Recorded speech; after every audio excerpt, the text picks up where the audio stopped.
Hey guys, tonight we begin with a medical secret so shocking that when I first discovered it, I couldn't sleep for 3 nights straight.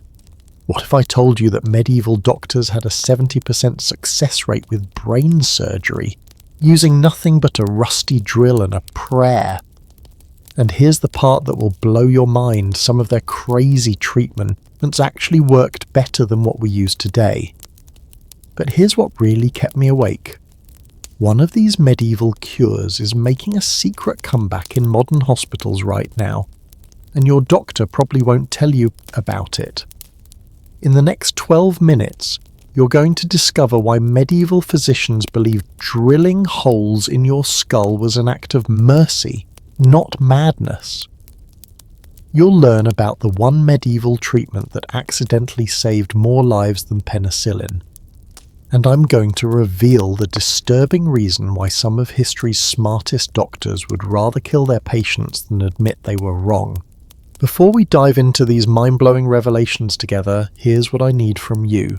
If this story gives you chills, if it makes you question everything you thought you knew about medicine, hit that like button. Subscribe only if you're ready to have your worldview completely shattered tonight. And tell me in the comments, would you trust a medieval doctor with your life? I'm genuinely curious about your answer. Now dim those lights, get comfortable, and prepare yourself for a journey that will make you grateful you weren't born 700 years ago. Picture this nightmare scenario. It's 1347 and you're a wealthy merchant in London. You wake up with the worst headache of your life, the kind that makes you want to bang your head against the wall just to make it stop. Your vision is blurry, you're vomiting, and the pain is so intense you're begging God to just let you die. Your family calls for the best physician in the city, a man who studied at the prestigious University of Salerno, charges more than most people earn in a year, and has treated nobility across Europe. He arrives in his finest robes, examines you with the confidence of someone who has never doubted his methods, and delivers his diagnosis with absolute certainty. You have too much corrupt blood pressing against your brain. We must release the evil humours immediately. Then he pulls out what looks like a medieval torture device, a circular drill called a trepan, and calmly explains that he's going to bore a hole through your skull. No anaesthesia, no pain medication, just 4 strong men to hold you down while he slowly drills into your head like you're a piece of wood.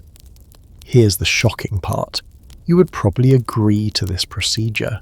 Why? Because according to historical records from the British Library's medieval manuscript collection, trepanation had one of the highest success rates of any medical procedure in the Middle Ages. To John Verano, an anthropologist at Tulane University who has studied over 800 prehistoric trepanned skulls, found that approximately 70% of patients survived these operations, and many lived for decades afterward. But wait, it gets even more incredible. Modern neurosurgeons are now admitting that medieval physicians stumbled onto something profound. Dr. Robert Reiner, Chief of Neurosurgery at NYU Langone, recently published a study showing that controlled skull drilling, now called decompressive craniectomy, is one of the most effective treatments for traumatic brain injury. The medieval doctors were accidentally performing life-saving brain surgery 800 years before we understood why it worked. Let me paint you a picture of what actually happened during these procedures, because the reality is both more sophisticated and more terrifying than anything you've seen in a horror movie. First, the physician would spend hours studying your urine. Yes, you heard that right, medieval doctors were basically urine sommeliers. According to the Uroscopy of Isaac Judaeus, a medical text that guided physicians for over 500 years, there were exactly 20 different urine colours, each indicating a specific type of brain pressure. Clear urine meant cold humours, dark red meant hot blood, and cloudy yellow indicated the most dangerous condition of all: corrupted brain matter that would kill you within days if not released. The preparation ritual was elaborate and deeply spiritual. The patient would fast for 3 days while the physician blessed his tools and prayed for divine guidance. Family members would gather around your bed, not to say goodbye, but to witness what they believed was a miracle cure blessed by God himself. When the moment arrived, the physician would make the sign of the cross on your forehead, marking the exact spot where he believed the evil humours were concentrated. 4 men would pin down your arms and legs while a 5th held your head perfectly still. The trepan, a circular drill about the size of a quarter, would be placed against your skull and slowly rotated by hand. Here's where it gets really intense. The drilling process could take up to 2 hours. The physician had to maintain perfect pressure, too little, and the drill wouldn't penetrate the bone, too much, and he'd puncture your brain and kill you instantly. Medieval surgical manuals like the Chirurgia by Roger of Salerno describe the sound physicians listened for, a subtle change in tone when the drill finally broke through the skull and reached the brain membrane beneath. But here's what will absolutely blow your mind.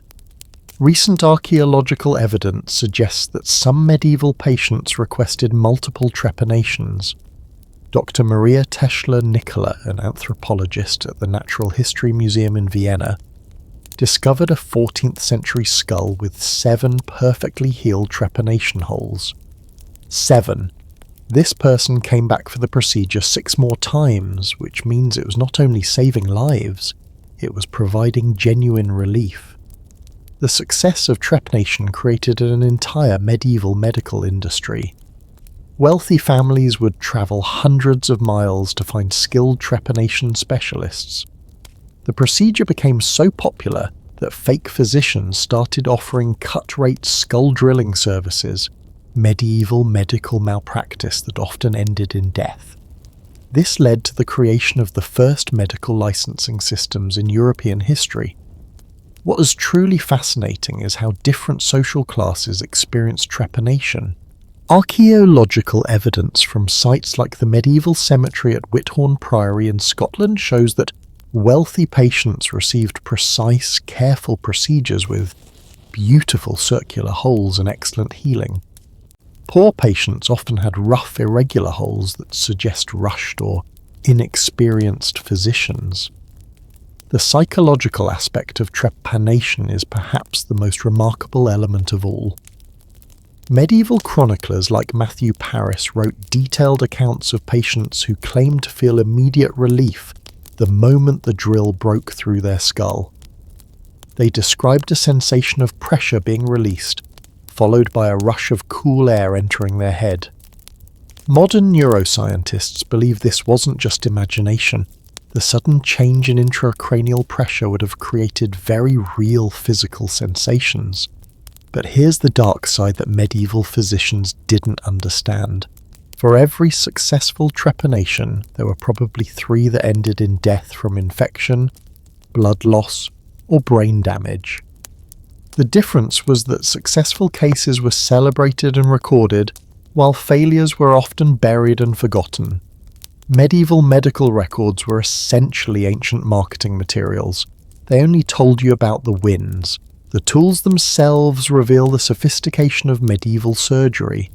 The Wellcome Collection in London houses several 14th century trepans that are marvels of engineering. Some have adjustable depth guards to prevent over-drilling. Others feature multiple drill bits of different sizes for various types of procedures. These weren't crude torture devices, they were precision instruments crafted by master metalworkers. What makes this story even more incredible is that trepanation was performed by candlelight in unsterilized conditions by physicians who had never heard of bacteria or infection. The fact that anyone survived seems like a miracle, but the 70% success rate suggests that medieval doctors had developed sophisticated techniques through centuries of trial and error. The legacy of medieval trepanation echoes through modern medicine in ways that would shock most people. Today's neurosurgeons use virtually identical procedures to treat conditions like epidural hematomas and malignant brain swelling. The main differences are anesthesia, sterile conditions, and power tools instead of hand drills. As we close this first chapter of our journey into medieval medicine's strangest secrets, consider this sobering thought. Those medieval physicians drilling holes in skulls weren't primitive barbarians. They were desperate healers working with the best knowledge available to them, accidentally discovering treatments that we still use today. But skull drilling was just the beginning of medieval medicine's bizarre arsenal. Coming up next, we're diving into a treatment so widespread, so trusted, and so deadly that it killed more people than the plague itself. We're talking about bloodletting, the practice that convinced medieval doctors to drain the life out of patients to save them. You'll discover why George Washington's own physicians bled him to death while trying to cure a simple sore throat, and the shocking reason why some modern doctors are secretly bringing bloodletting back. What you're about to learn will make you question everything you think you know about medical progress. Now, imagine if I told you that for over 2,000 years, the most trusted medical treatment in the world was slowly murdering patients, one drop at a time. Picture this horror. December 14th, 1709, Mount Vernon, Virginia.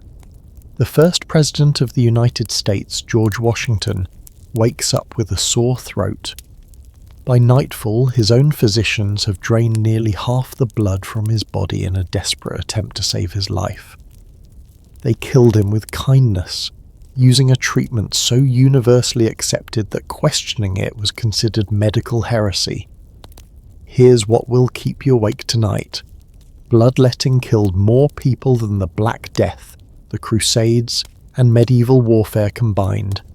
But here's the twist that no one talks about. Modern science has discovered that in very specific cases, this ancient practice actually works. And some of today's most cutting-edge hospitals are quietly bringing it back.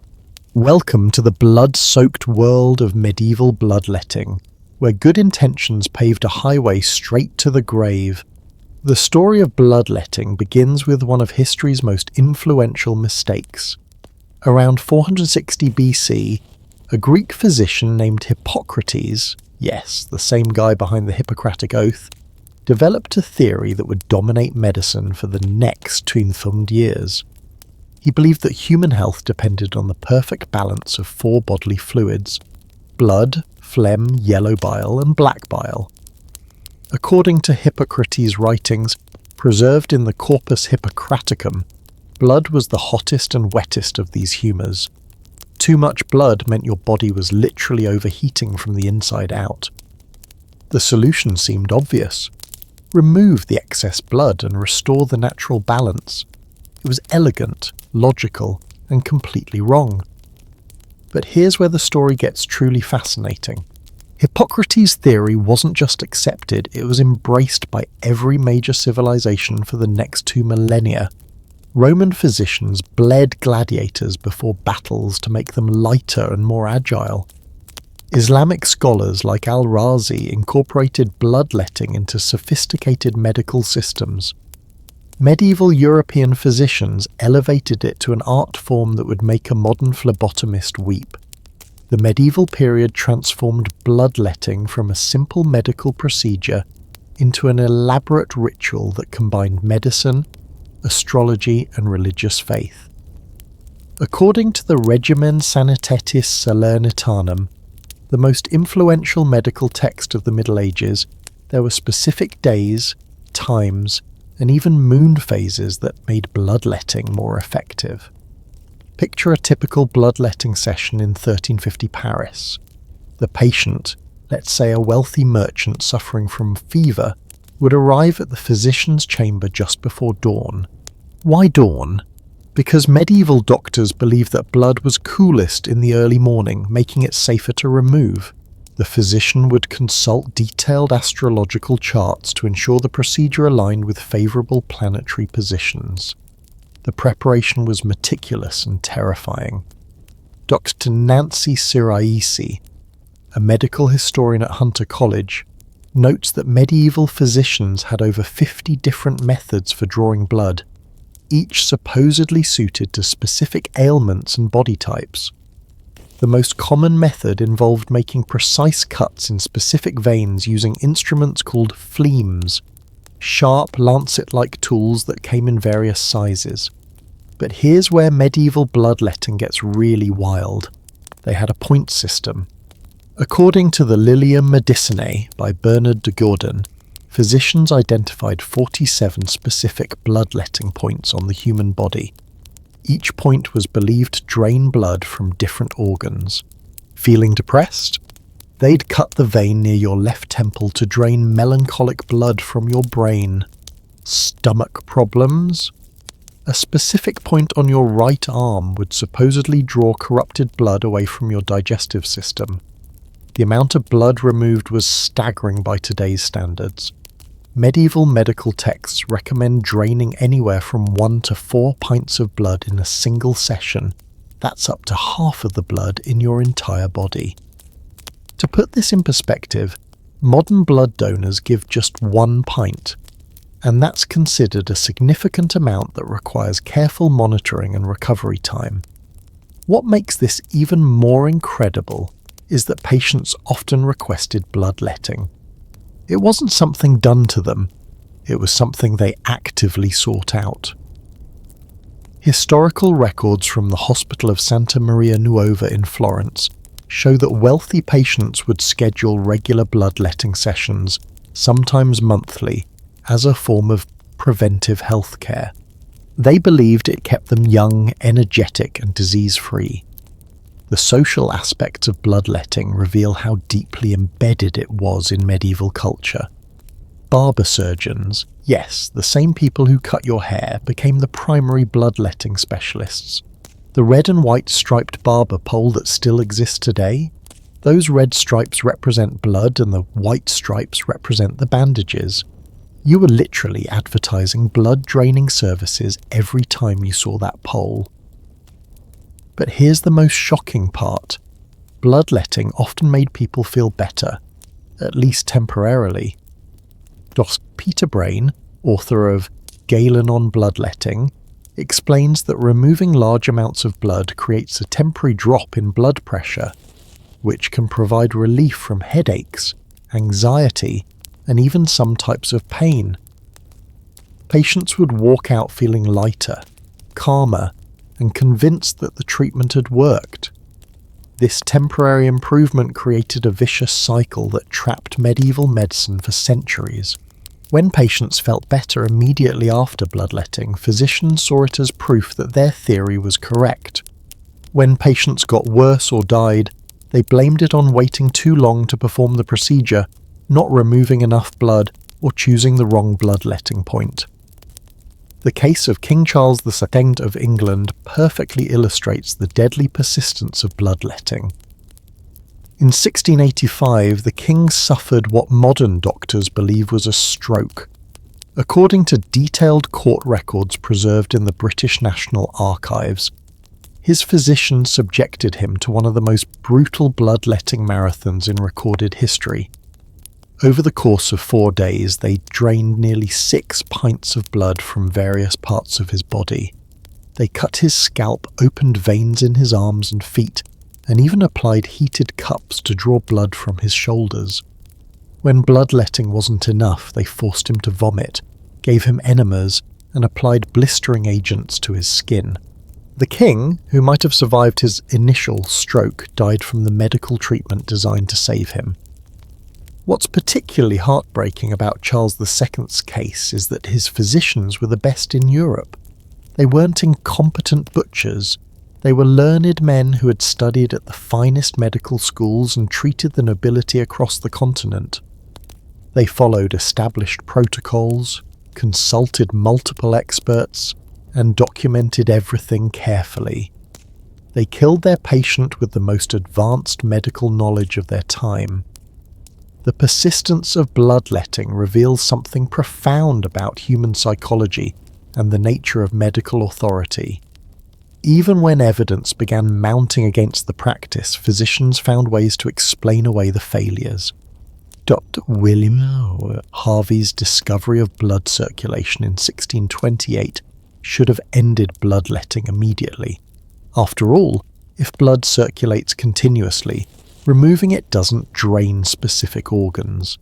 But physicians simply adapted their theories to accommodate the new information. George Washington's death represents the tragic climax of bloodletting's long reign. On December 13th, Washington developed a severe sore throat after riding in cold, wet weather. His physician, Dr. James Craik, diagnosed inflammatory quinsy. What we now know was probably a strep throat infection that could have been cured with simple antibiotics. According to detailed accounts by Washington's secretary Tobias Lear, Dr. Craik and two consulting physicians drained approximately 3.7 litres of blood from the former president over the course of 12 hours. That's roughly 40% of Washington's total blood volume. The man who had survived bullets, disease, and the rigours of creating a new nation was killed by his doctor's determination to save him. The irony is devastating. Washington's robust constitution probably would have fought off the throat infection naturally. Instead, the massive blood loss weakened his immune system, dropped his blood pressure to dangerous levels, and sent him into hypovolemic shock. He literally bled to death while his physicians congratulated themselves on following proper medical protocol. But here's the twist that modern medicine is only beginning to understand. Bloodletting, in very specific circumstances, actually works. Dr. Melissa Palmer, a hepatologist at New York University, has published research showing that controlled blood removal, now called therapeutic phlebotomy, is the most effective treatment for hereditary hemochromatosis, a condition where the body accumulates dangerous levels of iron. Even more surprising, recent studies suggest that regular blood donation may reduce the risk of heart disease, certain cancers, and even help with blood pressure control. Dr. Jerome Sullivan, a pathologist at the University of Florida, has spent decades researching what he calls the iron hypothesis, the idea that men's higher rates of heart disease might be partially explained by their higher iron levels compared to premenopausal women who lose iron through menstruation.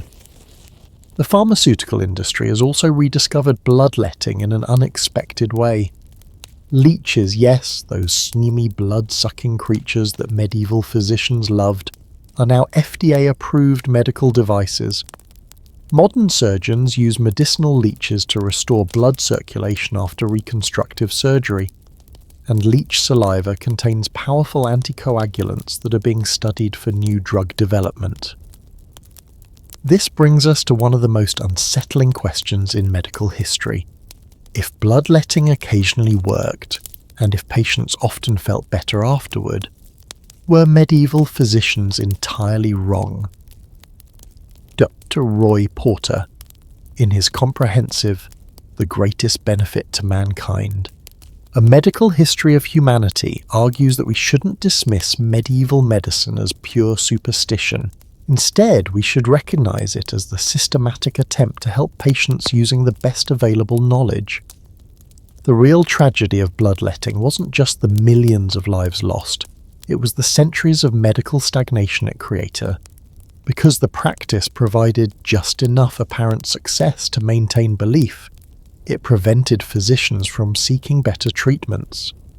It's a sobering reminder that in medicine, as in life, good intention combined with confident authority can be more dangerous than obvious ignorance.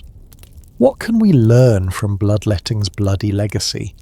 Perhaps the most important lesson is the danger of medical dogma, the tendency to cling to treatments simply because they've always been done that way. Modern medicine isn't immune to this trap. How many of today's standard treatments will future doctors look back on with the same horror we reserve for medieval bloodletting? As we close this blood-soaked chapter of medical history, remember that every drop of blood drained by medieval physicians was drawn with genuine intent to heal. Their mistake wasn't malice, it was the deadly combination of theoretical certainty and practical ignorance. But if you think bloodletting was extreme, Wait until you discover what medieval physicians did when simple blood draining wasn't enough. We're about to explore a procedure so radical, so seemingly impossible, that when archaeologists first discovered the evidence, they refused to believe it was real. We're talking about trepanation's even more terrifying cousin, medieval brain surgery, that involved removing entire sections of skull, scraping diseased tissue directly from the brain, and somehow keeping patients alive through procedures that would challenge even today's most advanced neurosurgeons. What you're about to hear will make bloodletting seem like a gentle massage by comparison. What I'm about to tell you sounds like something from a horror movie, but it's documented medical history that will change everything you think you know about medieval surgery. In 1363, a French knight named Bertrand du Guesclin took a mace blow to the head during the Battle of Cocherel. The impact shattered his skull so severely that pieces of bone were driven deep into his brain tissue. Any rational person would have written his obituary. Instead, medieval surgeons performed what can only be described as a medical miracle. They removed the damaged skull fragments, scraped infected tissue directly from his living brain, and somehow kept him alive through a procedure that would terrify even today's top neurosurgeons. Here's the part that will absolutely blow your mind. Not only did Bertrand survive, he lived for another 20 years and continued his military career. But here's what really kept me awake researching this. We found archaeological evidence of hundreds of these impossible brain surgeries with survival rates that modern science is still trying to explain. Prepare yourself for the most incredible chapter yet in our journey through medieval medicine, where life and death literally hung by the thread of a surgeon's skill.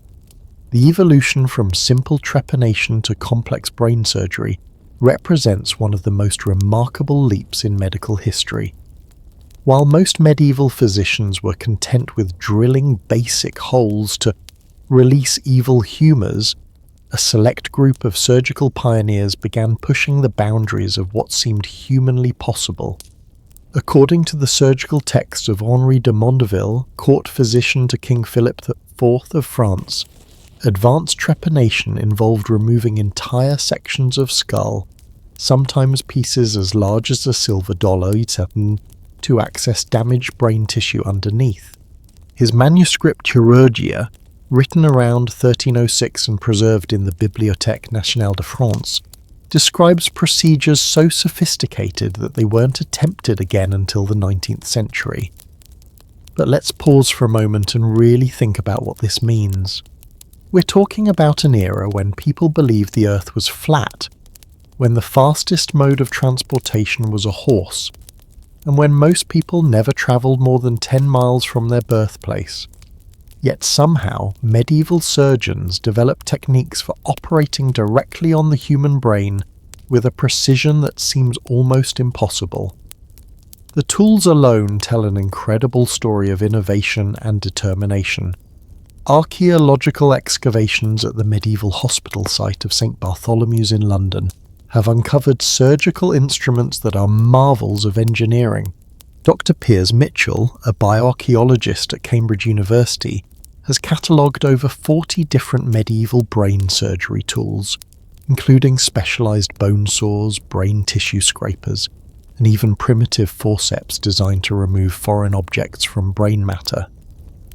The most remarkable of these instruments was called a skull elevator, a curved metal tool designed to lift damaged skull fragments away from the brain without causing additional trauma.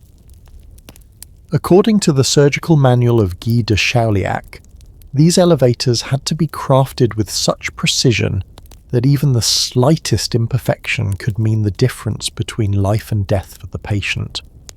What's truly mind-blowing is how medieval surgeons learned to perform these procedures. There were no medical schools offering brain surgery courses, no cadaver labs for practice, and certainly no simulation training.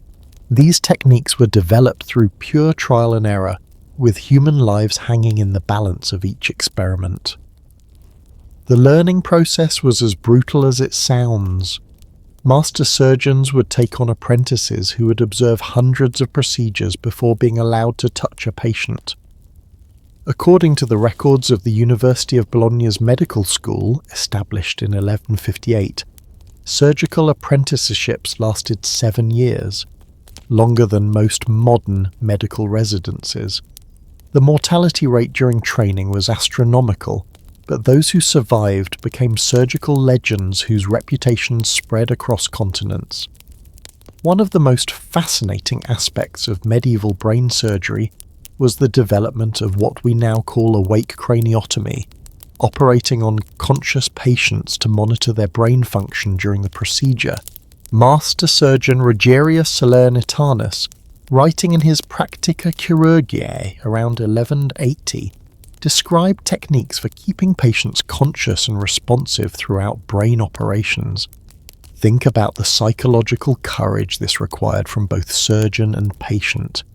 Imagine lying on a wooden table while someone cuts into your skull with primitive tools, knowing that you need to stay awake to help guide the procedure.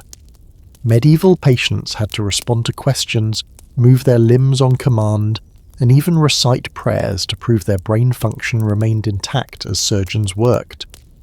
The anesthesia methods available make this even more remarkable. Medieval surgeons had access to primitive pain relief, typically a mixture of opium, mandrake root and wine called dwale. But using too much would render the patient unconscious and potentially fatal. According to the pharmaceutical text of Taddeo Alderotti, surgeons had to achieve the perfect balance. Enough pain relief to prevent shock, but not so much that they couldn't monitor the patient's responses. The survival rates for these advanced procedures are where the story becomes truly incredible. John Vernet's analysis of medieval surgical sites across Europe found evidence of complex brain surgeries with survival rates approaching 60%, remarkable considering that similar operations in the early 1900s, performed with much better tools and knowledge, had survival rates of only 40%. How is this possible? Modern neurosurgeons studying medieval techniques have identified several factors that contributed to these surprising success rates. First, medieval surgeons developed exceptional skill at controlling bleeding using cauterization techniques and pressure points that weren't formally documented until centuries later. Second, they inadvertently practiced many principles of sterile surgery, not because they understood bacteria, but because their religious rituals happened to include extensive cleaning and purification procedures. The case studies preserved in medieval medical texts read like modern surgical journals. The Compendium Medicinae by Gilbertus Anglicus describes a procedure performed in 1119 on a young monk who had fallen from a bell tower, driving bone fragments deep into his frontal lobe. The surgeon spent 4 hours carefully removing 37 pieces of bone, cleaning infected tissue, and reconstructing the skull cavity. The patient not only survived but returned to his religious duties and lived another 18 years. But perhaps the most incredible documented case comes from the surgical records of Teodorico Borgognoni, a 13th century Italian surgeon whose techniques were so advanced that his methods weren't surpassed until the advent of modern neurosurgery. In 1267, he operated on a knight whose helmet had been driven into his skull during a tournament accident. According to Borgognoni's detailed notes, preserved in the Vatican Library, the surgery required removing a section of skull the size of a man's palm, extracting metal fragments that had penetrated nearly 2 inches into the brain, and then reconstructing the skull using a technique he called bone welding, essentially using the patient's own bone fragments as a natural patch. The knight not only survived the procedure but made a full recovery. More incredibly, Borgognoni's notes include follow-up observations spanning 3 years, documenting the patient's complete return to normal cognitive function. This level of surgical sophistication and post-operative care wouldn't be seen again until the 20th century. The geographic spread of these advanced brain surgery techniques reveals a sophisticated network of medical knowledge sharing that challenges our assumptions about medieval communication. Archaeological evidence of complex trepanation has been found from Scotland to Sicily, from Spain to Poland, suggesting that surgical innovations spread rapidly across Europe through networks of travelling physicians and medical manuscripts. The Crusades played an unexpected role in advancing brain surgery techniques. Military surgeons accompanying the Christian armies encountered Islamic medical knowledge that was centuries ahead of European practices. The surgical texts of al-Zarawi, translated into Latin as Liber Servitoris, introduced European surgeons to innovative brain surgery techniques, including the use of silk sutures for closing skull incisions and sophisticated infection prevention methods. What's particularly remarkable is how medieval brain surgeons developed ways to predict which patients were likely to survive complex procedures. The Practica of Lanfranc of Milan, written around 1296, includes detailed criteria for patient selection, including age, overall health, the location of brain injury, and even psychological factors like the patient's will to live. These selection criteria were surprisingly sophisticated. Modern trauma surgeons use similar assessment tools today, including the Glasgow Coma Scale and various neurological tests to determine surgical candidates. Medieval physicians, working purely from observation and experience, developed comparable systems centuries before the scientific understanding that validates them. The religious and social aspects of medieval brain surgery add another layer of complexity to these procedures. Many operations were performed in monastery hospitals, where surgical procedures were considered acts of divine intervention. Patients and families often viewed surviving brain surgery as proof of God's favour, which created powerful psychological factors that may have actually improved recovery rates.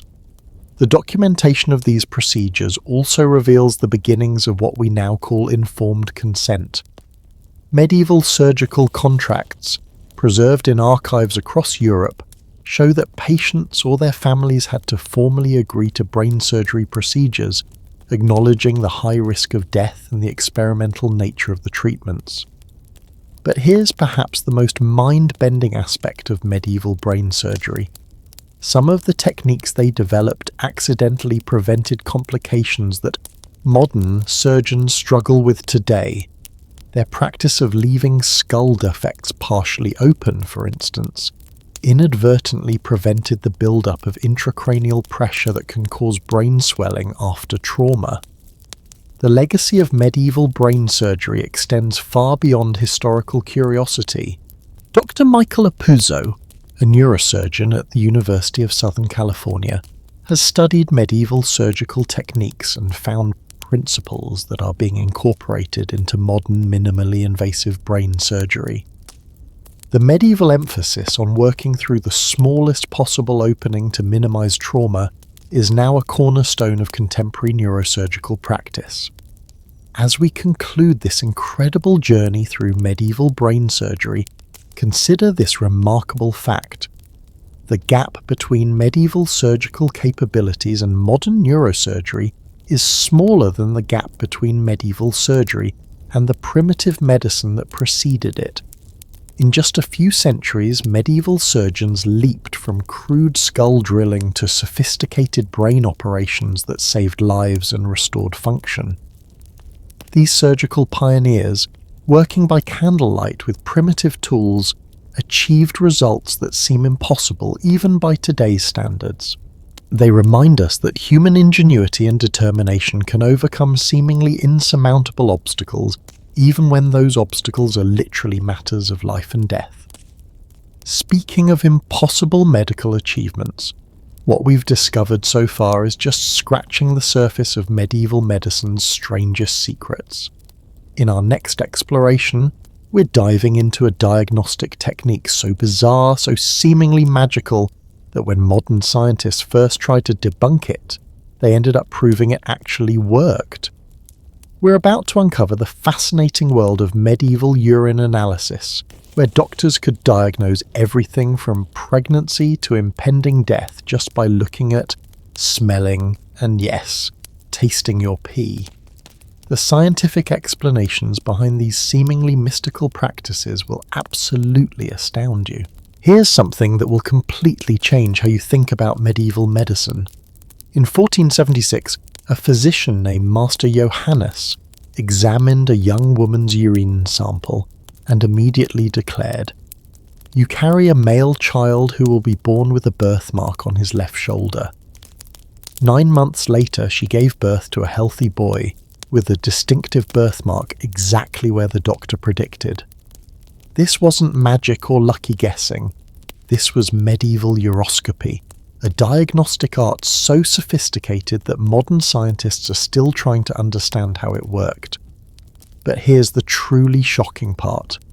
When researchers at Johns Hopkins tried to debunk medieval urine analysis in 2003, they accidentally proved that trained physicians could indeed detect pregnancy, diabetes, kidney disease, and even certain genetic conditions just by examining urine with their naked eyes.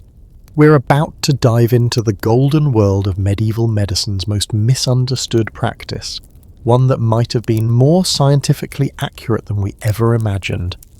Get ready to discover why medieval doctors were essentially human laboratory machines, capable of diagnosing diseases that wouldn't be officially discovered for another 500 years. Let me take you back to a bustling medieval marketplace in 1347 Florence, where something extraordinary is happening. People are lining up outside a modest stone building, each carrying a small glass flask filled with their morning urine. They are not here to see a fortune teller or a religious healer. They're visiting one of Europe's most respected physicians, Master Aldebrandin of Siena, whose reputation for accurate diagnosis has spread across 3 kingdoms. What makes this scene so remarkable isn't just that people are willingly bringing their pee to a stranger for analysis, it's that Master Aldebrandin can look at that urine for 30 seconds and deliver a diagnosis more accurate than many modern doctors using sophisticated equipment. The practice of uroscopy, as it was formerly known, wasn't some medieval superstition cooked up by charlatans. It was a highly sophisticated medical science based on over 800 years of documented observation and recorded outcomes. According to the Liber Uricraciarum by Theophilus Protospatharius, written around 610 AD and continuously updated through the medieval period, physicians had identified over 80 different urine colours, textures and odours, each corresponding to specific medical conditions. But here's where it gets really incredible. Medieval physicians didn't just look at urine, they created an entire diagnostic system that analysed 20 different characteristics. They examined colour, clarity, thickness, foam patterns, sediment, odour, and yes, even taste. Before you get too grossed out, remember that these were trained medical professionals who understood that their patients' lives depended on accurate diagnosis. The colour analysis alone was mind-blowingly sophisticated. The Urinarufa by Isaac Israeli, translated from Arabic and widely used across medieval Europe, described a spectrum of 20 basic urine colours from crystal clear to deep black, each with multiple subcategories. Clear urine indicated cold and moist conditions like certain kidney problems. Golden yellow suggested perfect health. Deep amber warned of liver dysfunction. And dark red? That was a sign of internal bleeding that required immediate intervention. Dr. Peregrine Horden, a medieval medical historian at Royal Holloway, University of London, has spent decades studying medieval uroscopy texts and found that many of their diagnostic criteria align remarkably well with modern medical knowledge. For instance, medieval physicians knew that sweet-tasting urine indicated what they called honey urine disease, what we now know as diabetes mellitus. The tools medieval physicians used for urine analysis were works of art in themselves. The most important was the metula, a specially designed glass flask that allowed physicians to examine urine under optimal conditions. These weren't simple containers, they were precision instruments crafted by the master glassblowers to specific proportions that enhanced the visibility of important diagnostic features. According to archaeological finds from the medieval hospital of St. John in Bruges, metulas came in standardized sizes and shapes that allowed physicians to make consistent observations. The narrow neck concentrated vapors for smell analysis, while the wide body provided perfect viewing angles for color assessment. Some metulas even had measurement marks etched into the glass to quantify the amount of sediment or foam. But here's the part that will blow your mind. Medieval physicians developed the world's first systematic approach to laboratory medicine. The Pratica of Bartholomeus Anglicus, written around 1240, describes a step-by-step urine analysis protocol that's remarkably similar to modern urinalysis procedures. First, the physician would examine the urine in natural morning light. They understood that artificial light could distort colour perception. Then they'd assess what they called the regions of the urine sample. The top layer, indicating brain and lung conditions, the middle, heart and liver, and the bottom, sediment, kidney and reproductive organ health. This wasn't random mysticism. They were actually observing real physiological markers that we still use today. The accuracy of medieval urine diagnosis is where this story becomes truly extraordinary. Hospital records from the Hôtel Dieu in Paris, dating from 1390 to 1420, show that physicians using uroscopy alone achieved diagnostic accuracy rates of over 75% for common conditions like urinary tract infections, kidney stones, and liver disease. To put this in perspective, modern emergency room physicians using advanced testing achieve accuracy rates of about 85% for similar conditions. But medieval uroscopy went far beyond basic disease detection. Master physicians claimed they could determine pregnancy within days of conception, predict the sex of unborn children, and even forecast the timing of death in terminal patients. Modern science has actually validated many of these seemingly impossible claims. Dr. Sarah Randalls, an endocrinologist at Cambridge University, published a fascinating study in 2018 showing that trained observers can indeed detect early pregnancy by examining urine colour and clarity changes that occur before modern pregnancy tests become positive. The medieval physicians were observing real hormonal changes that we now understand at a molecular level. The pregnancy prediction aspect of uroscopy was particularly sophisticated. According to the Secreta Mulierum attributed to Albertus Magnus, female physicians, yes, medieval medicine included many women practitioners, developed specialized techniques for analyzing pregnant women's urine.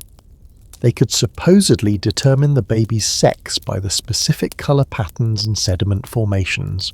While modern genetics tells us that fetal sex determination through urine analysis is scientifically impossible, recent research by Dr. Martin Blazer at New York University has found that pregnant women's urine does contain different bacterial populations depending on various factors, including the sex of the fetus.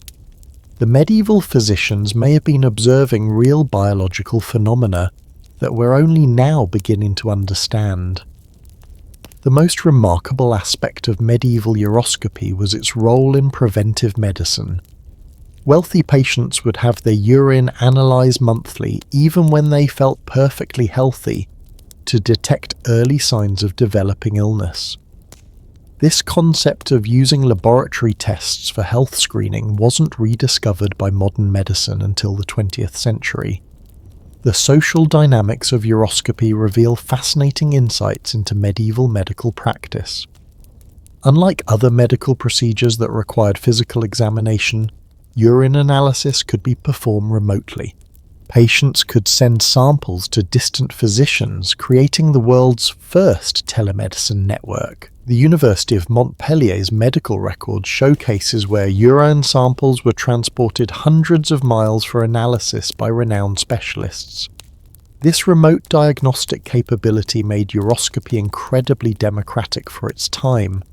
While surgical procedures and bloodletting were only available to the wealthy, urine analysis was accessible to virtually anyone who could afford a small glass flask.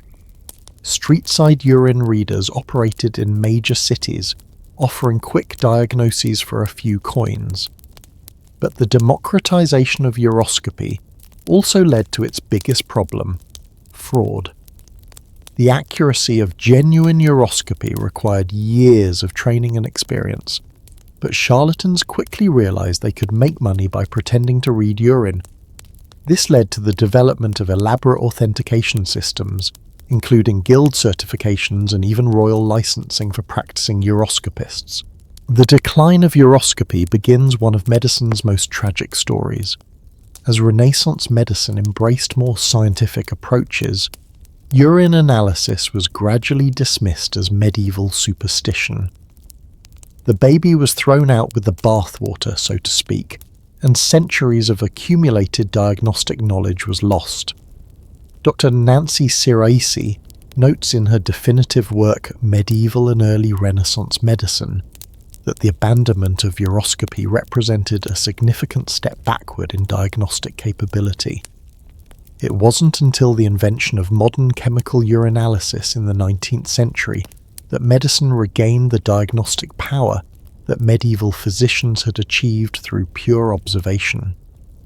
The modern revival of interest in uroscopy comes from an unexpected source: machine learning and artificial intelligence. Researchers at Stanford University have developed AI systems that can analyze digital photographs of urine samples to detect various medical conditions. Remarkably, their algorithms are essentially recreating the pattern recognition skills that medieval physicians developed through years of practice. What can we learn from medieval uroscopy? Perhaps the most important lesson is that careful observation and systematic documentation can yield remarkable insights, even without understanding the underlying mechanisms. Medieval physicians didn't know about hormones, bacteria, or kidney function, but they recognized patterns that reflected real biological processes. The story of uroscopy also highlights the danger of dismissing traditional practices without proper investigation. How many other medieval medical techniques did we abandon too quickly? How much accumulated wisdom was lost when we decided that anything old must be wrong? Here's a question for you. If you had lived in medieval times, would you have trusted a physician who could diagnose your condition just by looking at your urine? It might sound crazy, but given what we now know about the accuracy of skilled uroscopists, it might have been one of your best medical options. As we bid farewell to the golden world of medieval urine analysis, remember that these physicians were pioneers of laboratory medicine, developing diagnostic techniques through careful observation and relentless documentation. Their methods may seem primitive, but their results speak for themselves. But if you think urine analysis was the strangest thing medieval physicians put in their mouths for medical purposes, you haven't heard anything yet. Our next chapter takes us into an even more shocking realm of medieval medicine, one where the cure was literally more poisonous than the disease.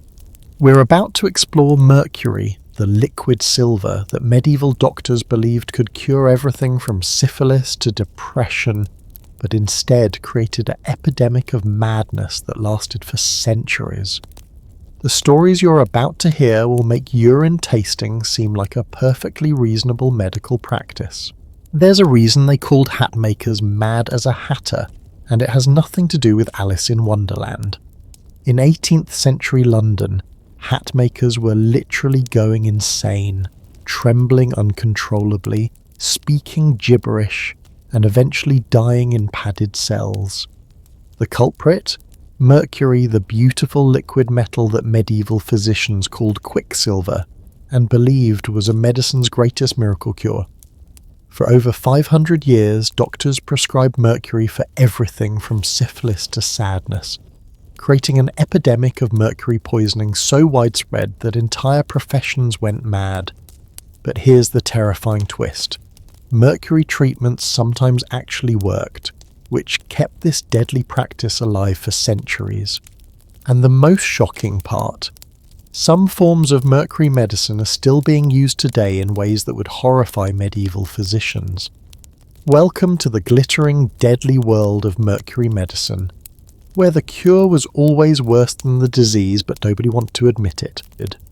The story of mercury in medicine begins with one of history's greatest medical minds making one of history's deadliest mistakes. Around 850 AD, the Persian physician Al-Razi, known in the West as Rhazes, wrote extensively about mercury's therapeutic properties in his masterwork, Kitab al-Hawi fi al-Tib, the comprehensive book of medicine. Al-Razi observed that mercury could kill parasites and seemed to cleanse infected wounds, leading him to conclude that this liquid metal possessed almost magical healing powers. What Al-Razi didn't understand, what nobody could understand for another 1,000 years, was that mercury is one of the most toxic substances on Earth.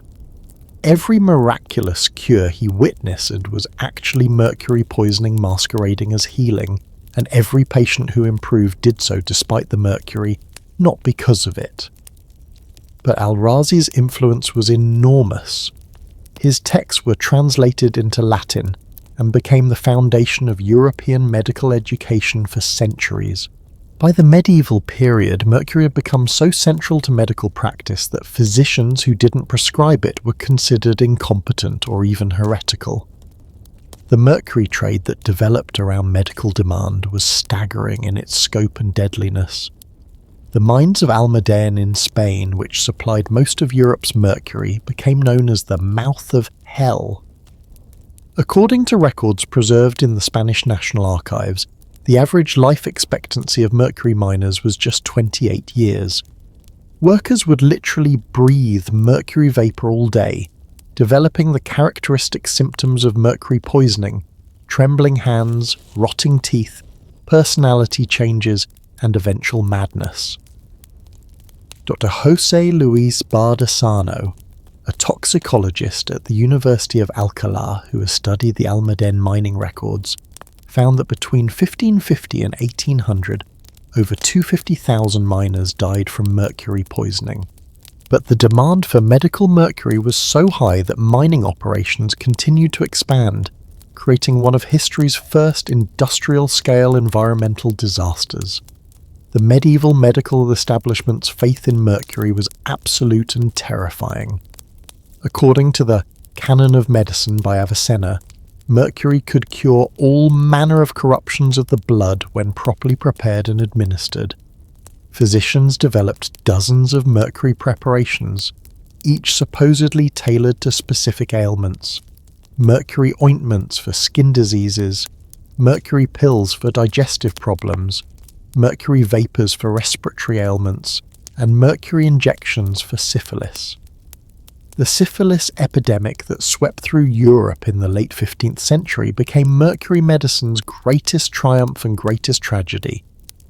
When this new sexually transmitted disease appeared, killing thousands and leaving survivors horribly disfigured, desperate physicians turned to their most powerful weapon: mercury. The standard syphilis treatment documented in detail by Giovanni da Vigo in his 1514 surgical manual was absolutely horrific. Patients would be placed in sealed rooms and exposed to mercury vapor for hours at a time. The theory was that mercury would sweat out the syphilis through the patient's pores. In reality, patients were being slowly poisoned, while physicians congratulated themselves on their advanced medical knowledge. What made this treatment particularly tragic was that it occasionally appeared to work.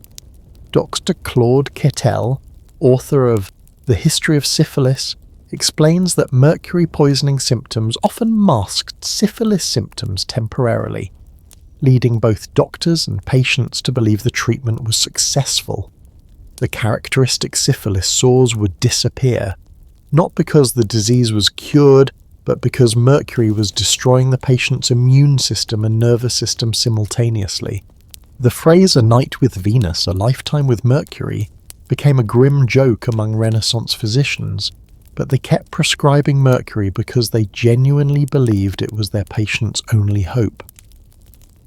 Hospital records from the Ospedale degli Incurabili in Naples show that between 1530 and 1600, over 40,000 syphilis patients received mercury treatments. The survival rate was appalling, less than 30%, but physicians blamed the failures on insufficient dosage rather than questioning the treatment itself. The social impact of mercury medicine extended far beyond individual patients. Entire industries became centers of mercury poisoning because their work involved handling the metal. Hat makers used mercury nitrate to process felt, leading to the occupational hazard that inspired Lewis Carroll's Mad Hatter character. Mirror makers used mercury to create reflective surfaces, developing what became known as looking glass disease. And even religious scribes who used mercury-based inks for illuminated manuscripts suffered from chronic mercury poisoning. Dr. Rebecca Mercury, a historian of occupational medicine at Harvard, has documented how mercury poisoning symptoms were so common in certain professions that they were considered normal job hazards rather than preventable diseases. Trembling hands were just part of being a hat maker. Memory loss and personality changes were expected among mirror workers. Tooth loss and gum decay were occupational norms for scribes and artists. The medical establishment's response to these obvious patterns of poisoning was to prescribe more mercury. When hat makers developed tremors, physicians diagnosed excess cold humours and recommended mercury pills to restore balance. When mirror workers became confused and forgetful, doctors prescribed mercury ointments to clear the brain. The circular logic was unbreakable. Mercury was medicine, so mercury poisoning symptoms must indicate the need for more mercury. One of the most heartbreaking examples of mercury medicine's deadly persistence comes from the court records of King Charles II of Spain. Known as El Hechizado, the Bewitched, Charles suffered from severe developmental disabilities that modern doctors believe resulted from centuries of royal inbreeding. But his court physicians, led by Dr. Gaspar Bravo de Sopramonte, were convinced his condition was caused by corrupted blood that could only be cured with mercury. According to detailed medical records preserved in the Spanish Royal Archives, Charles received mercury treatments almost daily from birth until his death at age 38. The mercury poisoning symptoms, seizures, mental deterioration, physical weakness, were interpreted as evidence that the treatment was drawing out the corruption. When Charles died childless, ending the Spanish Habsburg line, his physicians blamed insufficient mercury rather than acknowledging that they had spent decades slowly poisoning their patient. The persistence of mercury medicine reveals something profound about the psychology of medical authority. Even when faced with overwhelming evidence of harm, physicians found ways to rationalize continued use. Dr. Roy Porter, in his comprehensive "The Greatest Benefit to Mankind," describes how medical dogma created a kind of intellectual blindness that prevented physicians from seeing the obvious connection between mercury exposure and mercury poisoning symptoms. This blindness was reinforced by the economic interests surrounding mercury medicine. Mercury was expensive, which made it prestigious. Wealthy patients expected costly treatments, and physicians who prescribed cheap alternatives were seen as providing inferior care. The Mercury trade created powerful economic incentives to maintain belief in its medical benefits, regardless of the evidence. The alchemical tradition also played a crucial role in Mercury's medical dominance.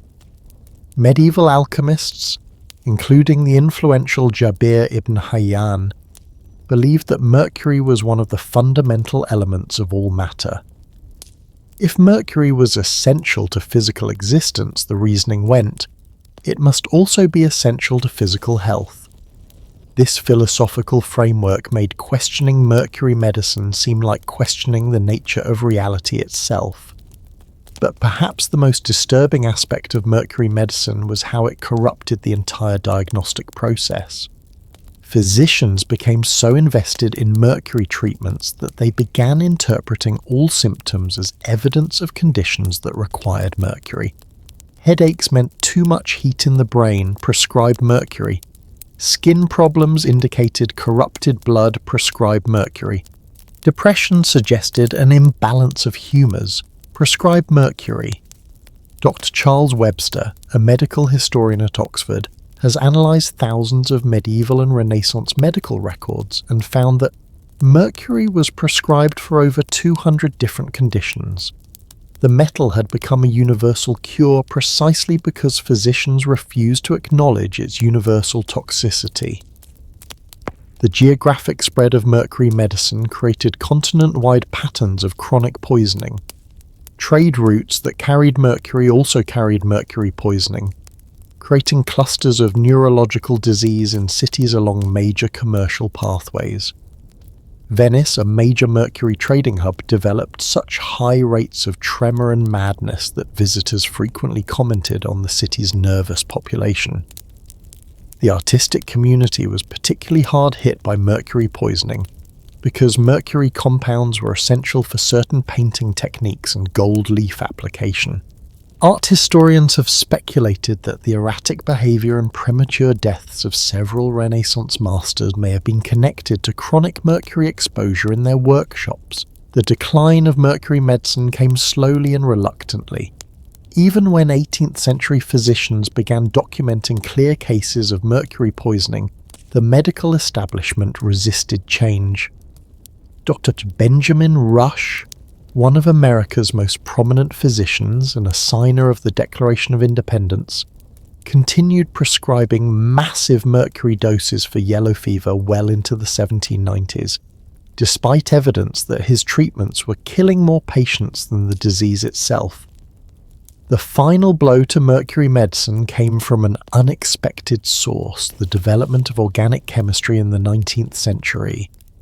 When scientists finally understood mercury's molecular behaviour and its interaction with human tissue, the deadly truth became undeniable. Mercury didn't cure diseases, it accumulated in the brain, kidneys and nervous system, causing progressive damage that mimicked treatment success while slowly killing patients. But here's the truly shocking modern twist.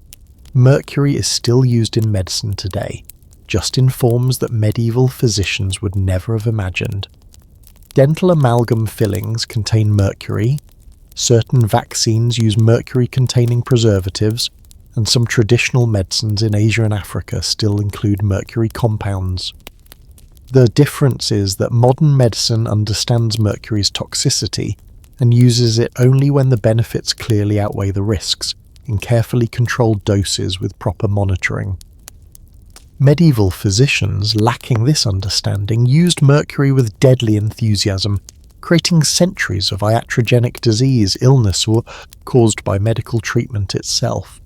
What can we learn from mercury medicine's tragic history? Perhaps the most important lesson is the danger of medical overconfidence.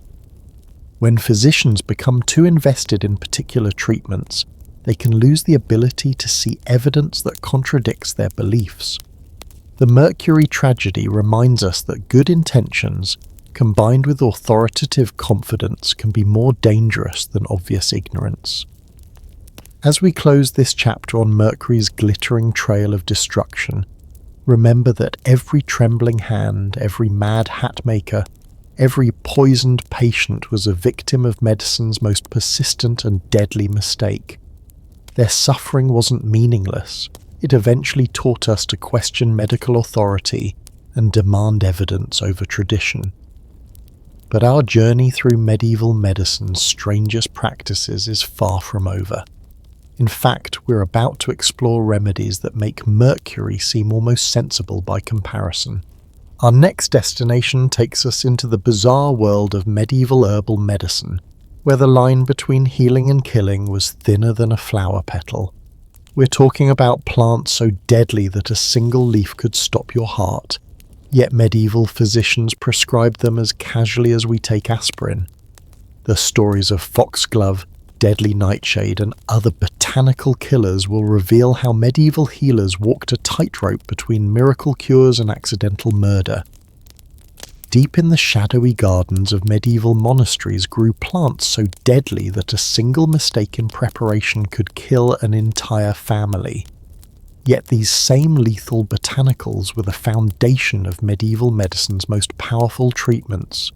In 1485, a Benedictine monk named Brother Marcus accidentally saved the life of a dying nobleman using a concoction made from foxglove, a plant so poisonous that eating just 2 leaves would normally stop a human heart within hours.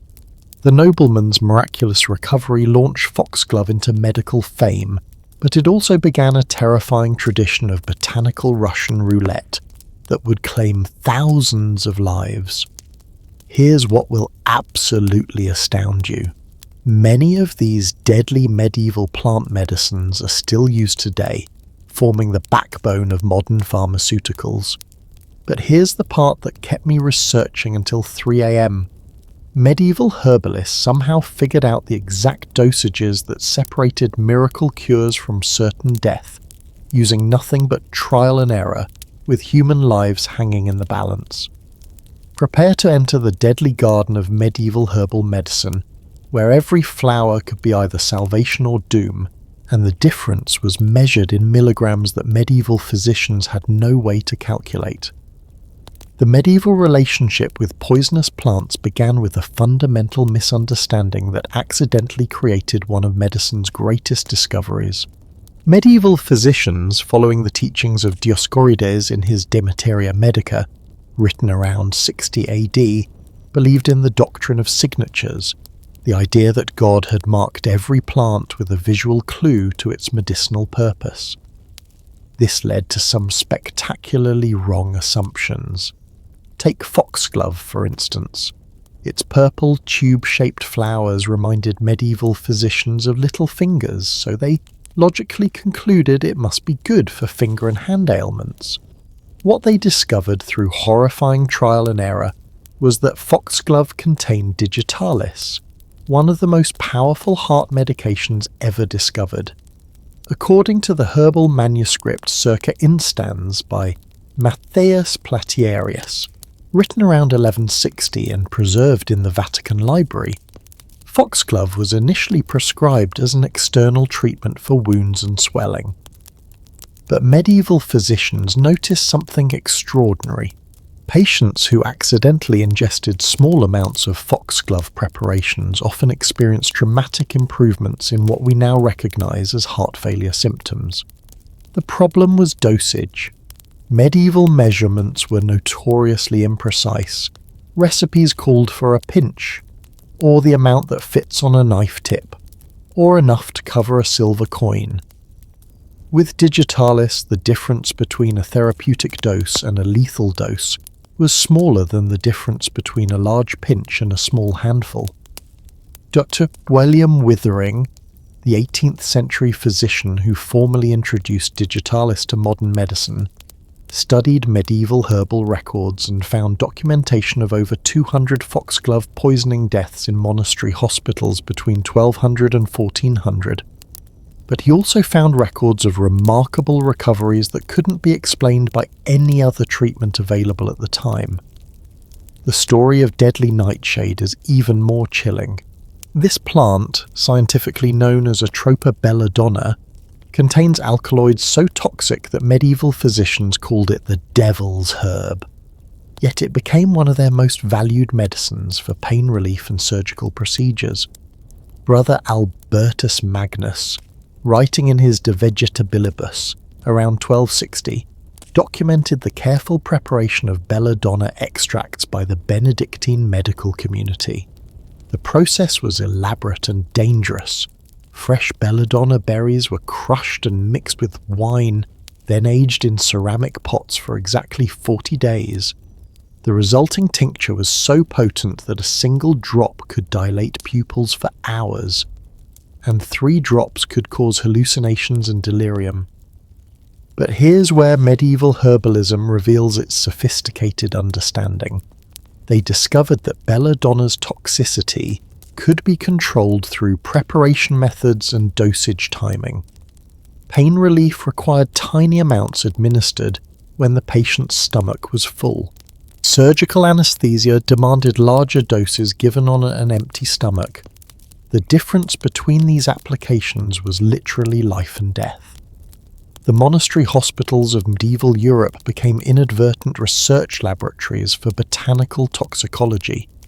Dr. Monica Green's analysis of medieval medical manuscripts shows that monasteries kept detailed records of herbal preparation methods, dosages, and outcomes. These weren't casual experiments, they were systematic investigations into the therapeutic potential of dangerous plants. Consider the case of monkshood, known scientifically as Aconitum napellus.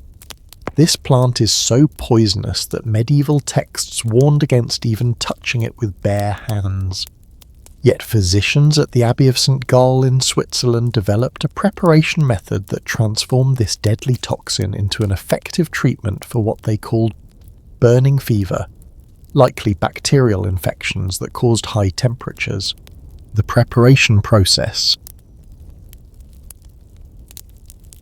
documented in a 12th century manuscript preserved at the Abbey Library, involved a complex series of heating, cooling and fermentation steps that took over 6 months to complete.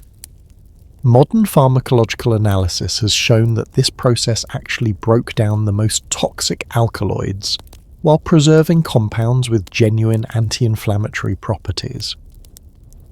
The most remarkable aspect of medieval herbal medicine was how practitioners learned to combine multiple toxic plants to create treatments that were somehow safer than using any single plant alone. The Four Thieves' Vinegar, documented in plague treatises from 1348, combined garlic, wormwood, rue and rosemary in proportions that modern chemists recognise as creating natural chemical buffers that reduced each herb's individual toxicity.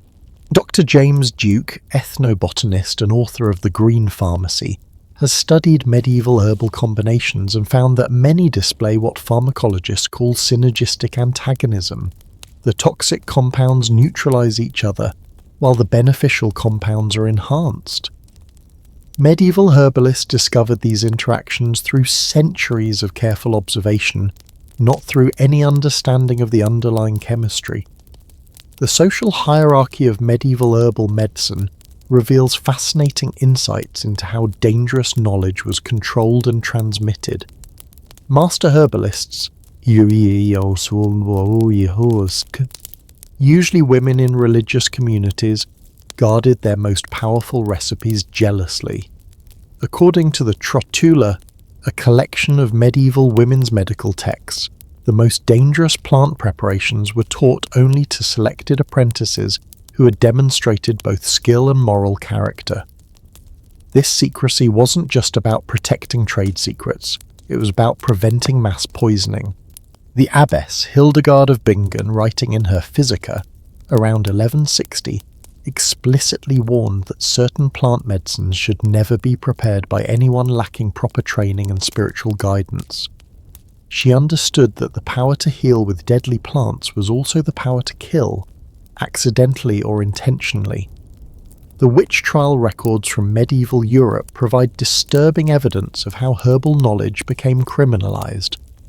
Dr. Silvia Federici's research into the European witch hunts shows that many accused witches were actually skilled herbalists, whose knowledge of plant medicine made them both valuable and threatening to male-dominated medical institutions.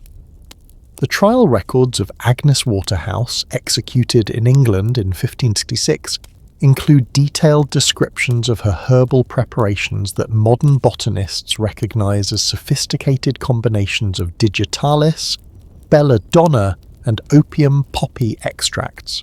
Her crime wasn't practicing magic, it was possessing medical knowledge that challenged established authority. The economic impact of medieval herbal medicine was enormous. Monastery gardens became major commercial enterprises selling medicinal plants across Europe. The Benedictine Abbey of Monte Cassino maintained over 300 different medicinal plants and employed teams of specialized herbalists to prepare standardized remedies. But the most profitable plants were also the most dangerous. According to customs records from medieval Venice, a single ounce of prepared foxglove extract could cost more than a skilled craftsman's monthly wages. Belladonna preparations were literally worth their weight in silver. This created powerful incentives for fraud and adulteration that made an already dangerous practice even more deadly. The quality control methods developed by medieval herbalists were surprisingly sophisticated. The Antidotarium Nicolai, a pharmaceutical reference used throughout medieval Europe, included detailed descriptions of how to test plant preparations for potency and purity. Herbalists learned to identify adulterated medicines by colour, smell, taste, and even the way they burned when heated. One of the most ingenious testing methods involved using small animals as biological assays. Before administering powerful plant medicines to human patients, herbalists would test their preparations on mice or rabbits, observing the effects carefully to estimate appropriate human dosages. This wasn't animal cruelty by medieval standards. It was responsible medical practice that probably saved countless human lives. The seasonal timing of plant collection became another crucial aspect of medieval herbal safety. The Regimen Sanitatis Salernitanum specified exact times of year, and even times of day, when different plants should be harvested for maximum therapeutic benefit and minimum toxicity. Modern phytochemistry has confirmed that many of these timing recommendations correspond to natural fluctuations in plant alkaloid concentrations. For example, digitalis plants contain the highest concentrations of therapeutic compounds just before flowering, but toxic levels increase dramatically after the flowers bloom. Medieval herbalists somehow discovered this timing through observation, creating harvesting schedules that maximize safety and effectiveness. The preservation methods for toxic plant medicines were equally sophisticated. Different plants required different storage conditions to maintain potency while preventing dangerous degradation. Some preparations needed to be kept in darkness. Others required exposure to specific amounts of light. Some had to be stored in ceramic containers, others in glass or metal. The monastery of St. Hildegard in Germany developed a preservation system using honey that kept plant medicines stable for years. Modern analysis shows that honey's natural antimicrobial properties prevented bacterial contamination that could convert relatively safe plant compounds into deadly toxins. The international trade in medicinal plants created the world's first global pharmaceutical network. Exotic plants from Asia and Africa were transported thousands of miles to European monasteries where skilled herbalists adapted foreign preparation methods to local conditions.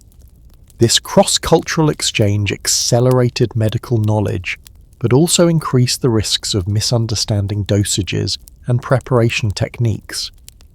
The decline of traditional herbal medicine began during the Renaissance, when physicians started favouring chemical remedies like mercury over plant-based treatments. Ironically, this shift toward modern medicine often meant abandoning safer, more effective treatments in favour of more dangerous alternatives. But here's the remarkable twist. Modern pharmaceutical companies have essentially recreated medieval herbal medicine using contemporary technology. over 40% of modern prescription drugs are derived from plants that medieval herbalists used centuries ago. Digitalis for heart conditions, morphine for pain relief, aspirin from willow bark. These are all modernized versions of medieval plant medicines. The difference is that we now understand the exact chemical compounds responsible for both therapeutic and toxic effects, allowing us to extract and purify the beneficial components while eliminating the dangerous ones. Medieval herbalists achieved similar results through careful preparation and dosing, but they did it without any understanding of the underlying chemistry. What can we learn from medieval herbal medicine?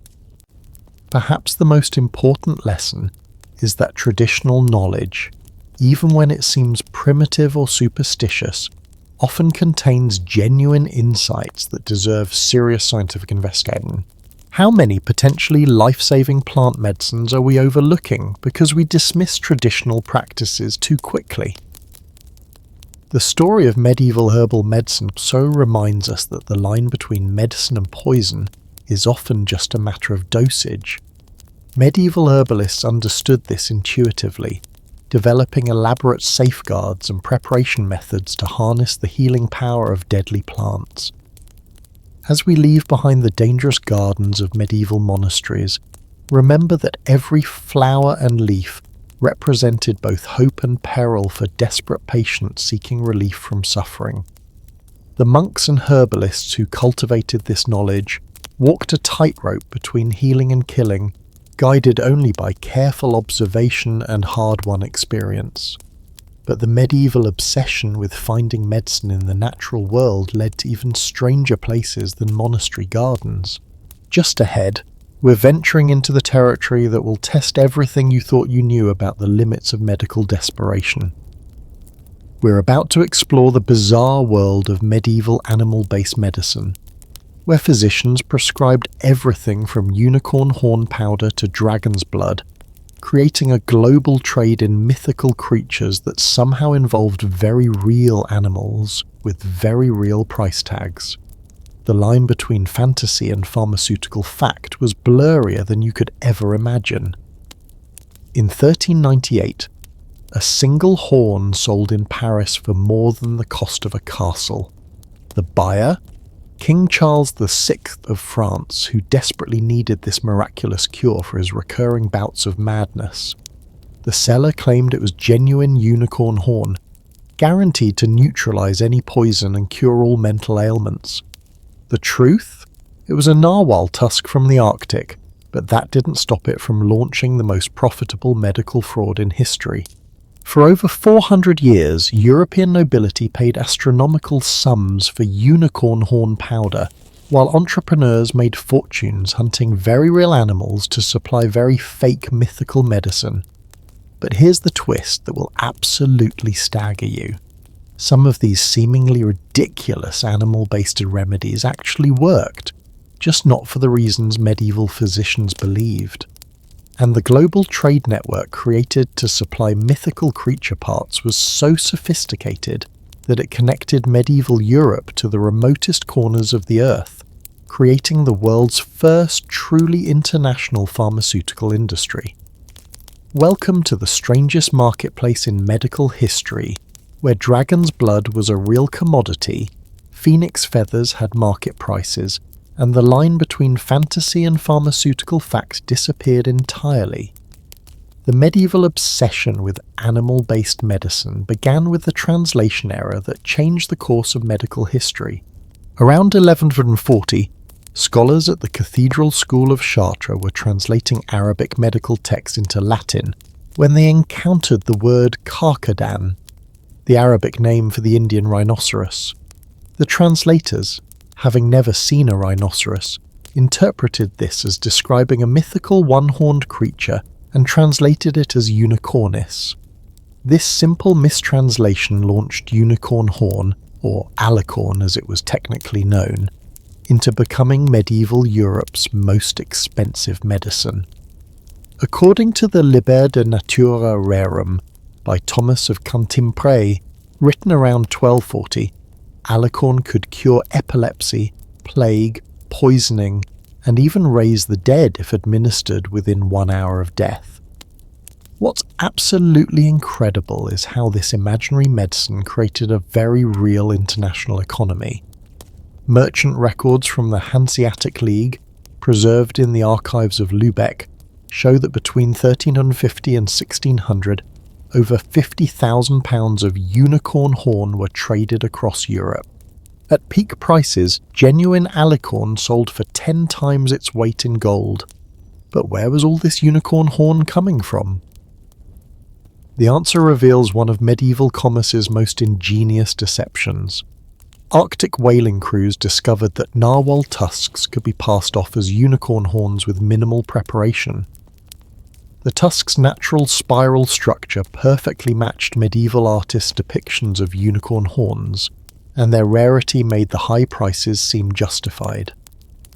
Dr. Aron Andersen, a maritime historian at the University of Copenhagen, has traced the narwhal tusk trade through Scandinavian customs records. Norwegian and Icelandic merchants became the primary suppliers of unicorn horn to European courts, creating elaborate backstories about brave expeditions to capture these mythical creatures. The deception was so complete that even the merchants' own records used unicorn terminology. The most remarkable aspect of the alicorn trade was how it created genuine therapeutic effects through pure placebo power. Court physicians like Ambroise Paré, writing in his oeuvres around 1575, documented numerous cases where patients experienced dramatic improvements after taking unicorn horn powder. Modern medical analysis suggests that the psychological impact of consuming such an expensive legendary medicine was powerful enough to trigger real physiological responses. But unicorn horn was just the beginning of medieval zoological pharmacy. The demand for exotic animal parts created trade networks that spanned continents and drove species to near extinction.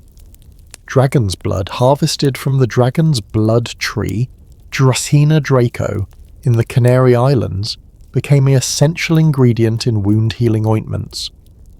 Modern chemistry has confirmed that dragon's blood resin contains powerful antimicrobial and anti-inflammatory compounds. The phoenix feather trade reveals how medieval merchants transformed mythology into profitable reality. Since actual phoenix feathers were obviously unavailable, creative suppliers substituted the tail feathers of various exotic birds, particularly the quetzal from Central America and the bird of paradise from Southeast Asia. These magnificent feathers were ground into powder and sold as cures for consumption and other wasting diseases. What's fascinating is that many of these substitutions actually had therapeutic value. Dr. Mark Heinrich, an ethnopharmacologist at University College London, has analysed medieval phoenix feather preparations and found that the exotic bird feathers often contained unique proteins and keratin structures that, when processed correctly, did have mild anti-inflammatory properties.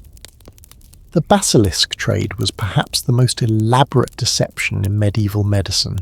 According to the Physiologus, a medieval bestiary, basilisk venom could kill with a glance, but basilisk blood could cure any disease. Since basilisks didn't exist, enterprising merchants created them by combining parts from various real reptiles. The Secretum Secretorum, a medical text attributed to Aristotle but actually written around 1200, provides detailed instructions for identifying genuine basilisk parts. The specifications were so precise that medieval physicians developed sophisticated authentication methods, creating the world's first pharmaceutical quality control systems. The peacock medicine phenomenon demonstrates how medieval physicians' understanding of animal behavior led to genuine medical insights. Peacocks were believed to be immune to all poisons because they could supposedly eat venomous snakes without harm. This led to peacock meat becoming a premium medicine for treating poisoning cases. Modern veterinary science has revealed that peacocks do indeed have some resistance to certain snake venoms. not through immunity but through behavioral adaptations that minimize venom exposure. Medieval physicians observed real phenomena, but created fantastical explanations that nevertheless led to sometimes effective treatments. The international network required to supply medieval Europe's appetite for exotic animal medicines was staggering in its complexity. Merchant records from Venice show that a single shipment in 1453 contained supposed griffin claws from Ethiopia, dragon scales from India, salamander skin from Germany, and mermaid hair from Ireland.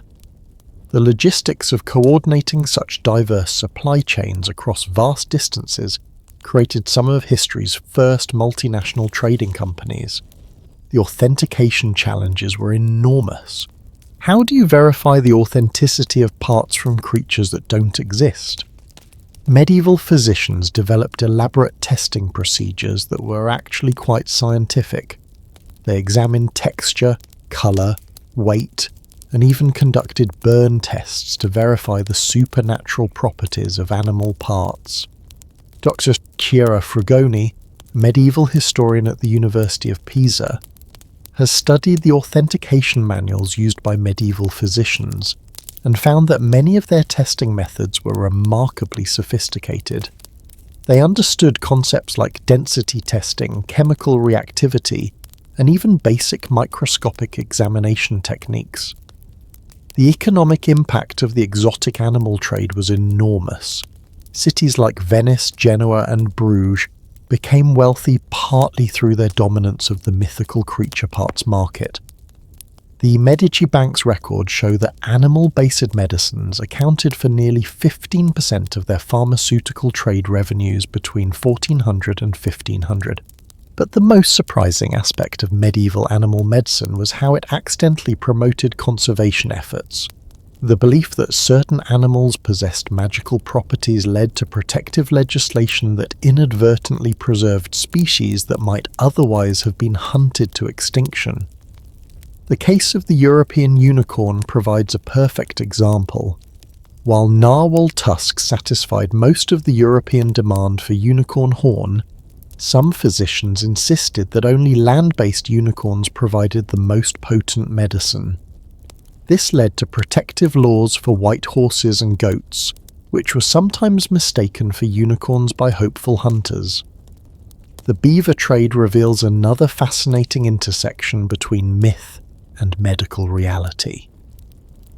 Medieval physicians believed that beavers would bite off their own testicles when threatened, and that these self-amputated organs contained powerful medicines.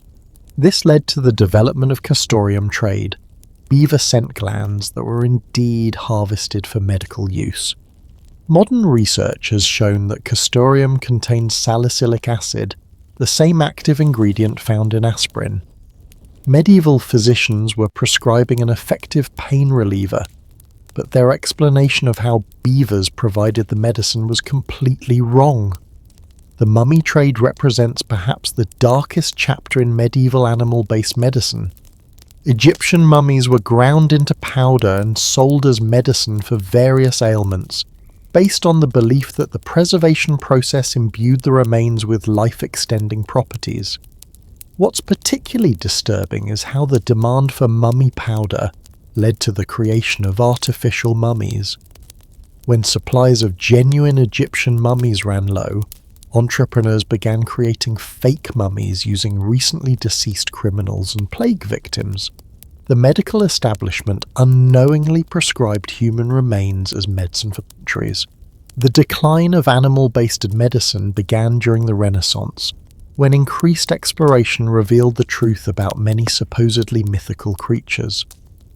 When Portuguese explorers brought back live rhinoceroses from India, the connection between unicorns and real animals became undeniable. But the transition away from mythical animal medicine was slow and reluctant. Even after the truth became widely known, many physicians continued prescribing these remedies because patients expected them and were willing to pay premium prices. The legacy of medieval animal medicine extends far beyond historical curiosity. Many modern pharmaceuticals trace their origins to compounds first identified in exotic animals. Aspirin from beaver glands, antibiotics from various fungi, and even some cancer treatments from marine organisms all have roots in medieval attempts to find medicine in the animal kingdom. What can we learn from this bizarre chapter in medical history? Perhaps the most important lesson is how powerful the placebo effect can be when combined with elaborate rituals and expensive ingredients. Medieval patients often improved not because unicorn horn or dragon's blood had magical properties, but because they believed these treatments would work. The animal medicine trade also demonstrates how economic incentives can drive both innovation and deception in healthcare. The enormous profits available in exotic medicine created networks of entrepreneurs who were simultaneously advancing global trade and perpetrating massive fraud. Have you ever wondered what it would be like to live in a world where your doctor might prescribe powdered phoenix feathers for your cough? It sounds absurd, but remember that these physicians were working with the best knowledge available to them, trying to help patients using whatever tools they could find. As we conclude our journey through medieval zoological pharmacy, remember that every griffin claw and dragon scale represented someone's desperate hope for healing. The merchants who supplied these mythical medicines weren't just profiteering, they were participating in a global network of hope, deception, and occasional genuine healing. But if you think mythical animal parts were the strangest thing medieval physicians put in their medicine cabinets, our next chapter will prove you wrong. We're about to dive into the apocalyptic world of plague medicine, where desperation drove physicians to attempt treatments so extreme, so bizarre, that they make unicorn horn seem like a reasonable prescription. From aromatic armor designed to ward off deadly air to surgical procedures performed during mass dying, the Black Death pushed medieval medicine into territory that defied both logic and sanity. Between 1347 and 1351, a mysterious disease swept across Europe so devastating that it killed 1/3 of the entire population in just 4 years. The Black Death didn't just claim lives, it shattered everything medieval physicians thought they knew about medicine, and drove them to attempt treatments so desperate, so bizarre, that they bordered on medieval science fiction. Picture this: doctors wearing bird-like masks stuffed with aromatic herbs, believing they could literally smell death approaching. Physicians prescribing patients to sit in sewers for hours, convinced that bad smells would drive out worse diseases. And most shocking of all, surgeons performing operations on plague victims while wearing suits of leather armor, as if they were going to battle against an invisible enemy. Here's what will keep you awake tonight. Some of these seemingly insane plague treatments actually worked, but not for any reason medieval doctors could have imagined. And the most terrifying part, the desperation that drove these extreme measures reveals how close European civilization came to complete medical and social collapse. Prepare yourself for the most apocalyptic chapter in medieval medicine, where the normal rules of healing dissolved into pure, desperate experimentation with human lives. The Black Death arrived in Europe through the port of Kaffa in 1347, but its impact on medical practice was immediate and revolutionary. Within months of the plague's appearance, physicians across Europe realized that their entire understanding of disease was catastrophically wrong.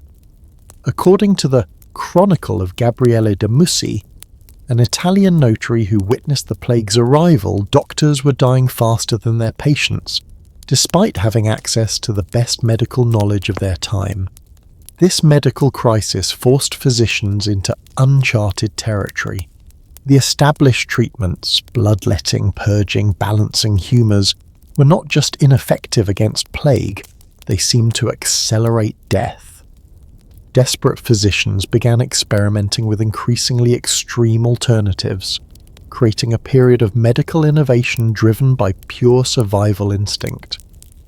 The most iconic symbol of plague medicine was the plague doctor's costume. But the reality behind those strange bird-like masks reveals sophisticated understanding of disease transmission that wouldn't be officially recognised for another 500 years. The costume was designed by Charles Delorme, chief physician to Louis XIII of France, based on his study of plague patterns in Marseille.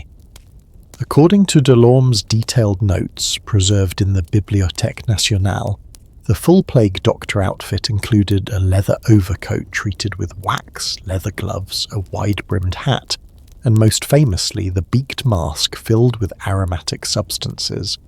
The beak contained a complex mixture of over 30 different herbs, spices and dried flowers, including cloves, cinnamon, dried roses, and something called theriac, a legendary antidote that supposedly contained over 60 ingredients. But here's the remarkable part. While medieval physicians believed the aromatic substances would purify poisonous air, they were accidentally creating one of history's first hazmat suits.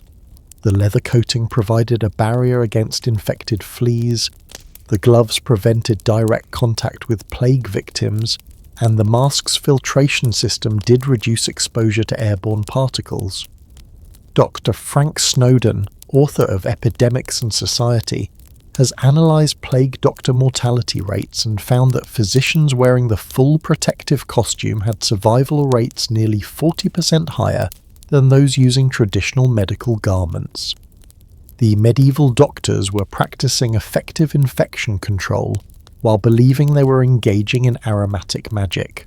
The theriac trade during the plague years reveals how desperate demand for medicine created a massive industry of fraud and genuine innovation. Theriac, originally developed by ancient Greek physicians, was supposed to contain viper's flesh as its primary ingredient, along with dozens of exotic herbs and spices. During the plague, theriac became so valuable that its price exceeded gold by weight. The problem was that genuine theriac took over a year to prepare properly and required ingredients from across the known world. Venice became the centre of European theriac production, with the city's apothecaries developing elaborate public ceremonies to demonstrate the authenticity of their preparations. These theriac festivals attracted crowds of thousands and became major tourist attractions. Dr. Gilbert Watson, a pharmaceutical historian at King's College London, has studied medieval theriac recipes and found that many contained genuinely effective antimicrobial compounds. While the viper's flesh was medically useless, ingredients like garlic, myrrh, and cinnamon do have documented antibacterial properties that might have provided some protection against secondary infections. The quarantine practices developed during the plague represent one of medieval medicine's greatest innovations, even though physicians completely misunderstood why they worked. The city of Venice established the world's first systematic quarantine system in 1348, requiring all ships to anchor in the lagoon for 40 days before entering the port. The number 40 wasn't chosen arbitrarily. It had profound religious significance, representing the 40 days Jesus spent in the wilderness and the 40 days of rain during Noah's flood. Medieval physicians believed that 40 days was the precise time needed for corrupted air to purify itself naturally. In reality, they had accidentally discovered that 40 days was longer than the plague's incubation period, effectively preventing infected but asymptomatic travellers from entering the city. The quarantine system required massive infrastructure development. Venice constructed artificial islands specifically for isolating suspected plague carriers, complete with hospitals, chapels, and even cemeteries.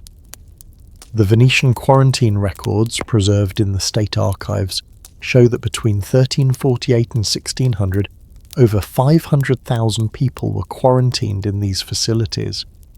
But the most bizarre plague treatments involved what medieval physicians called therapeutic putrefaction, the deliberate exposure to bad smells to drive out the plague's corrupting influence. According to the medical treatise Rosa Anglica by John of Gaddesden, patients should be placed in close proximity to human waste, rotting meat, or other foul-smelling substances. This led to the development of sewer therapy, where plague patients were lowered into sewage systems for extended periods. The theory was that since plague was caused by corrupted air, exposure to air that was already maximally corrupted would provide immunity through a kind of homeopathic principle.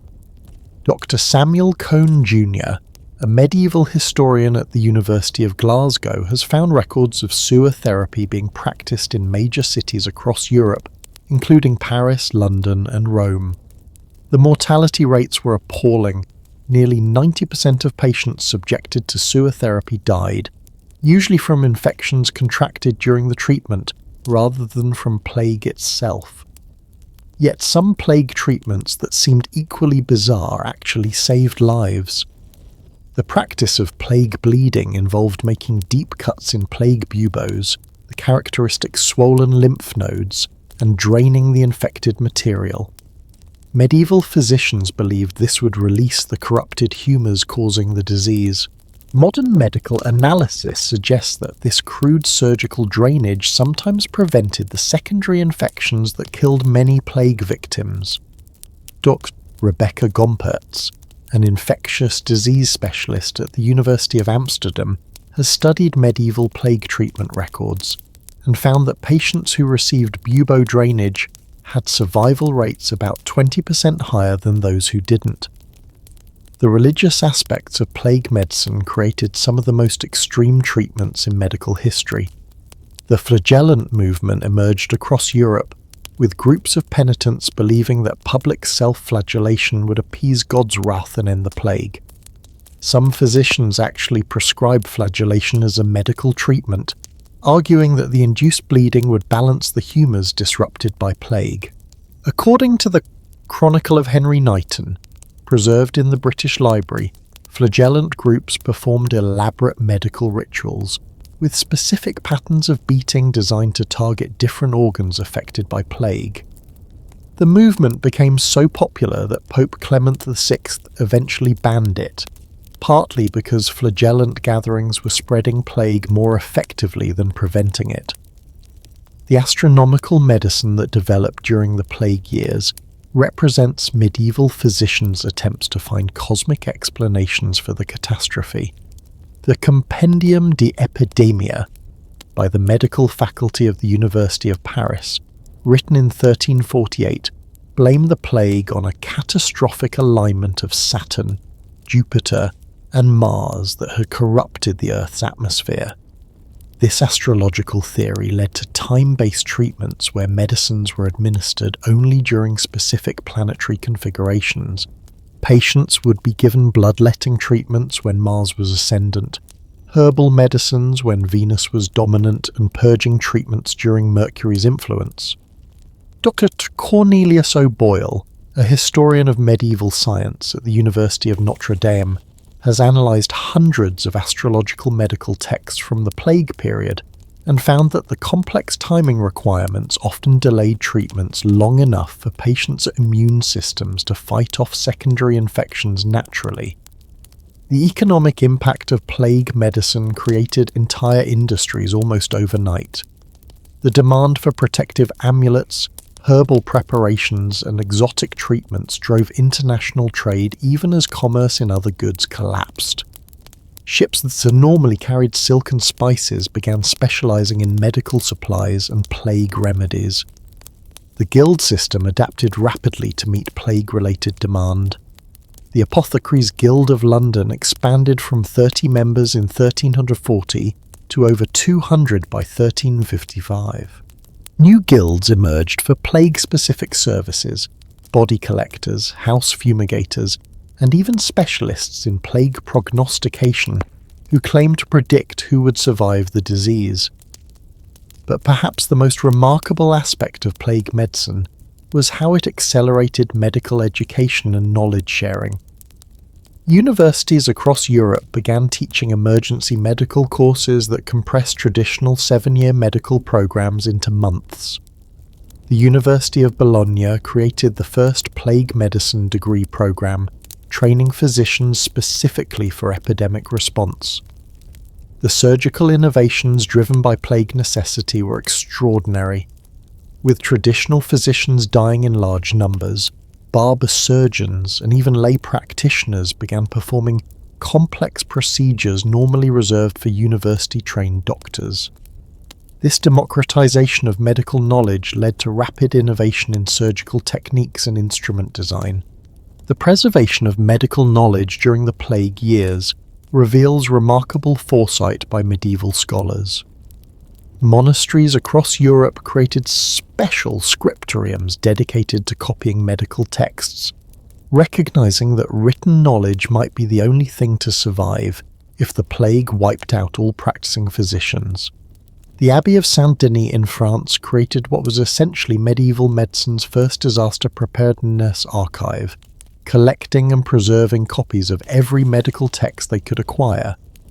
When the plague finally subsided, these repositories became the foundation for rebuilding European medical knowledge. The psychological impact of practicing medicine during the plague created lasting changes in medical ethics and patient care. Physicians who survived the plague years often reported profound changes in their understanding of their profession's limitations and their relationships with patients. The Ars Moriendi, Art of Dying, texts that emerged during the plague period reflect how medicine evolved from focusing purely on cure to including comfort care and spiritual support for dying patients. This represented a fundamental shift in medical philosophy that influenced European healthcare for centuries. The international cooperation that developed during the plague years created some of history's first examples of coordinated public health response. Cities across Europe began sharing information about effective treatments, quarantine procedures, and early warning systems for plague outbreaks. The Hanseatic League developed a sophisticated communication network that could alert member cities to plague outbreaks within weeks, allowing them to implement protective measures before the disease arrived. This early warning system probably prevented thousands of deaths and demonstrated the value of international health cooperation. What can we learn from medieval plague medicine? Perhaps the most important lesson is how extreme circumstances can drive rapid innovation, even when the underlying understanding is completely wrong. Medieval physicians developed effective infection control, quarantine systems, and emergency medical training programs while believing in theories that were scientifically absurd. The plague years also demonstrated the danger of abandoning established medical practices too quickly. While traditional medieval medicine was inadequate for plague treatment, some physicians threw out beneficial practices along with ineffective ones, creating new problems even as they solved others. As we close this chapter on medicine during humanity's darkest hours, remember that every bizarre plague treatment represented someone's desperate attempt to preserve life in the face of unimaginable catastrophe. The bird-masked doctors, the sewer therapists, the flagellant physicians, they were all fighting an invisible enemy with the only weapons they had: observation, experimentation, and an unshakable determination to heal. But even as Europe slowly recovered from the plague's devastation, medieval medicine continued pushing boundaries in ways that would shock modern sensibilities. Our next exploration takes us into the operating rooms of medieval surgeons, where procedures that seem impossible by today's standards were performed on conscious patients using tools that belong more in a torture chamber than a hospital. You're about to discover how medieval surgeons achieved surgical success rates that wouldn't be matched again until the 20th century, despite working in conditions that would horrify any modern physician. The screams echoing from medieval operating rooms weren't just from pain. They were from patients who were fully conscious, watching surgeons cut open their skulls, remove tumours, and reconstruct their faces using tools that looked like they belonged in a blacksmith's shop. In 1363, a French surgeon named Guy de Chauliac performed what can only be described as medieval plastic surgery, rebuilding a knight's shattered jaw using bone fragments and metal wire, all while the patient remained awake and alert throughout the 4-hour procedure. The knight not only survived, he lived another 30 years and returned to active military service. Here's what will absolutely astound you. Medieval surgeons achieved success rates for complex operations that wouldn't be matched again until the invention of modern anesthesia and antibiotics in the 19th century. But here's the part that kept me researching until dawn. They developed surgical techniques so advanced that some are still used by neurosurgeons today, despite working in conditions that would be considered impossible by modern standards. Welcome to the brutal, brilliant world of medieval surgery, where the difference between life and death was measured in the steadiness of a surgeon's hand and the strength of a patient's will to survive. Medieval surgery existed in a strange paradox where the most primitive conditions produced the most sophisticated techniques. Unlike the university-trained physicians who prescribed herbal remedies and bloodletting, medieval surgeons were craftsmen who learned through apprenticeship and direct experience. They couldn't afford theoretical mistakes. Their failures died on the operating table. According to the surgical manual Chirurgia Magna by Lanfranc of Milan, written around 1296, medieval surgeons were required to complete 7-year apprenticeships that made modern medical residencies look gentle by comparison. Apprentices began by observing hundreds of operations, then progressed to assisting with minor procedures, and finally performed increasingly complex surgeries under master supervision. The training was absolutely brutal.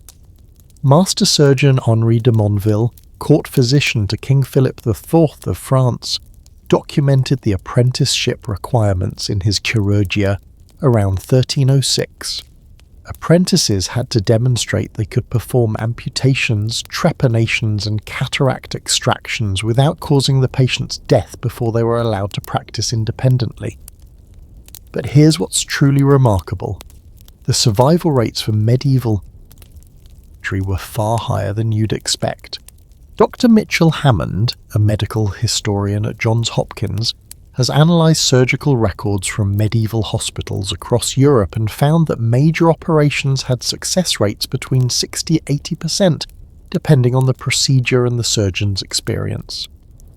The secret to medieval surgical success lay in techniques that accidentally prevented the complications that killed most patients. Medieval surgeons, working without understanding of bacteria or infection, developed elaborate cleansing rituals that were actually quite effective at reducing contamination. According to the Practica Chirurgiae by Rogerius Salernitanus, written around 1180, surgeons were required to wash their hands and instruments with wine or vinegar before every procedure. They believed this ritual purified the tools of evil influences, but they were actually using acid solutions that killed bacteria centuries before anyone knew bacteria existed. The instruments themselves tell an incredible story of innovation under impossible constraints. Archaeological excavations at the medieval hospital of St. Bartholomew in London have uncovered surgical tool sets that rival modern equipment in their sophistication. Medieval surgeons had specialized instruments for brain surgery, eye operations, bone setting, and even cosmetic procedures. The most remarkable of these tools was the medieval cataract needle, a precisely calibrated instrument used to perform cataract surgery that was virtually identical to techniques used today. According to the ophthalmological texts of Benvenutus Grassus, written around 1200, medieval surgeons achieved cataract surgery success rates of over 70%. Remarkable, considering they were operating on one of the most delicate structures in the human body. But the true test of medieval surgical skill was treating traumatic injuries, particularly battlefield wounds that would challenge even modern trauma surgeons. The Crusades created a steady stream of complex injuries that pushed medieval surgeons to develop techniques that wouldn't be rediscovered until World War I. The surgical records of Master Theodore, a 13th century surgeon who treated Crusader casualties, document procedures that seem impossible for their time. In one case, preserved in the Papal Medical Archives, Theodore removed a crossbow bolt that had penetrated completely through a knight's skull, passing within millimeters of vital brain structures. The operation took 6 hours, and the patient made a full recovery. What makes these battlefield surgeries even more incredible is that they were often performed in combat conditions, with limited supplies and constant danger. Medieval military surgeons developed portable surgical kits that could be carried on horseback and set up in temporary field hospitals within minutes of a battle's end. The speed required for battlefield surgery created innovations that modern emergency medicine still uses today. Medieval surgeons developed triage systems for sorting casualties by severity, prioritizing patients who could be saved while providing comfort care for those beyond help. This systematic approach to mass casualty treatment wasn't formally rediscovered until the Napoleonic Wars. The anesthesia techniques available to medieval surgeons were primitive but surprisingly effective. The most common anesthetic was dwale, a mixture of opium, mandrake, henbane and wine that could render patients unconscious for hours. According to the pharmaceutical texts of Taddeo Alderotti, skilled surgeons could calibrate dwale dosages to achieve different levels of consciousness, from mild sedation to complete unconsciousness. But many complex procedures required patients to remain conscious so surgeons could monitor their responses. This led to the development of psychological techniques for pain management that relied on distraction, religious focus, and even hypnotic methods. Master surgeons learned to talk patients through operations using steady voices and religious imagery to help them endure unimaginable pain. Dr. Esther Cohen, author of The Modulated Scream, Pain in Late Medieval Culture, has studied medieval pain management techniques and found that surgeons developed sophisticated understanding of the psychological aspects of pain long before modern psychology existed. They recognized that fear often magnified pain and developed elaborate rituals to calm patients before surgery. The religious component of medieval surgery adds another layer of complexity to these procedures. Many operations were performed in monastery hospitals, where surgical procedures were considered acts of divine intervention guided by skilled human hands. Surgeons would pray before operations, and patients often received last rites before major procedures, not because death was expected, but because the spiritual preparation was believed to improve surgical outcomes. This religious framework created powerful placebo effects that may have actually improved survival rates. Patients who believed their surgery was blessed by God entered operations with psychological advantages that modern medicine recognizes as genuine factors in recovery success. The specialization that developed within medieval surgery was remarkable for its sophistication. By the 13th century, European medical centers had surgeons who focused exclusively on specific types of operations: eye surgeons, bone setters, stone cutters, who specialized in bladder stone removal, and even cosmetic surgeons who could repair facial injuries and deformities. The stone-cutting specialty reveals how medieval surgeons tackled some of the most challenging procedures in medicine. Bladder stones were common in medieval times due to poor diet and water quality, and the only treatment was surgical removal through the perineum, an operation that required extraordinary precision to avoid fatal complications. According to the surgical manual of William of Saliceto, written around 1275, master stone cutters achieved success rates of over 80% for this procedure, despite operating in an area surrounded by major blood vessels and vital organs. The technique required making a precise incision, locating the stone by a touch and extracting it without damaging the bladder or causing excessive bleeding.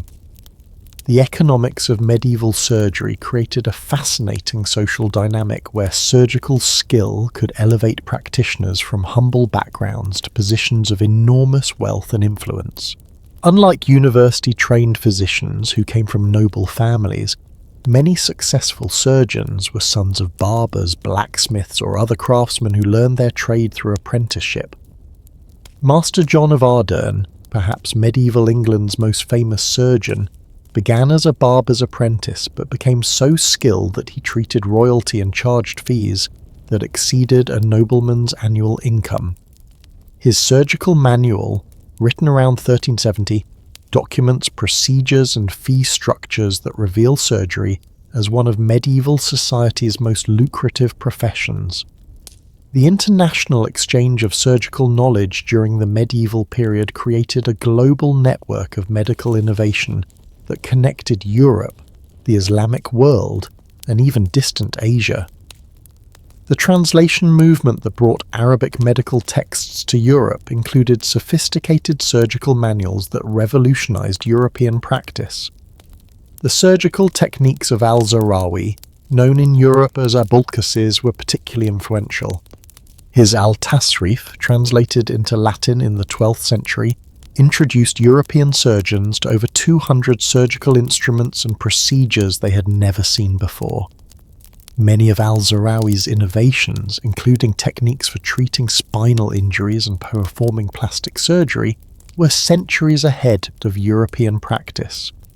But medieval surgery's most remarkable achievement was the development of what we now call minimally invasive techniques. Working without modern imaging or endoscopic equipment, medieval surgeons learned to achieve maximum therapeutic effect through the smallest possible incisions. The cataract surgery techniques documented by medieval ophthalmologists required making incisions smaller than a grain of rice to access and remove clouded lenses. The precision required for these procedures was extraordinary, and the fact that they achieved high success rates demonstrates a level of manual skill that few modern surgeons could match. The teaching methods used to transmit surgical knowledge reveal how medieval medical education balanced theoretical knowledge with practical experience. Unlike other medieval subjects that relied purely on book learning, surgery required hands-on demonstration and practice that created some of history's first medical simulation training. Master surgeons used animal models to teach anatomy and practice procedures, recognizing that surgical skill required muscle memory that could only be developed through repetition. The surgical schools of Salerno and Bologna maintained collections of anatomical specimens and practice materials that allowed students to learn complex procedures before operating on human patients. The preservation of surgical knowledge through detailed illustrations and diagrams created some of medieval art's most remarkable achievements. Surgical manuscripts included precise anatomical drawings and step-by-step procedure illustrations that were both medical texts and works of art. The surgical manual of Guy de Chauliac, written around 1363, includes over 300 detailed illustrations of surgical procedures, anatomical structures, and instrument designs. These images were so accurate that they remain the standard surgical reference for over 200 years. The decline of medieval surgery came not from lack of effectiveness, but from changing social attitudes toward manual labour and the rise of university-trained physicians who looked down on mere craftsmen.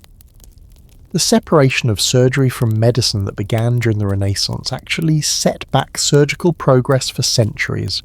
By the 16th century, university physicians had successfully lobbied for restrictions on surgical practice that limited many procedures to barber surgeons with minimal training.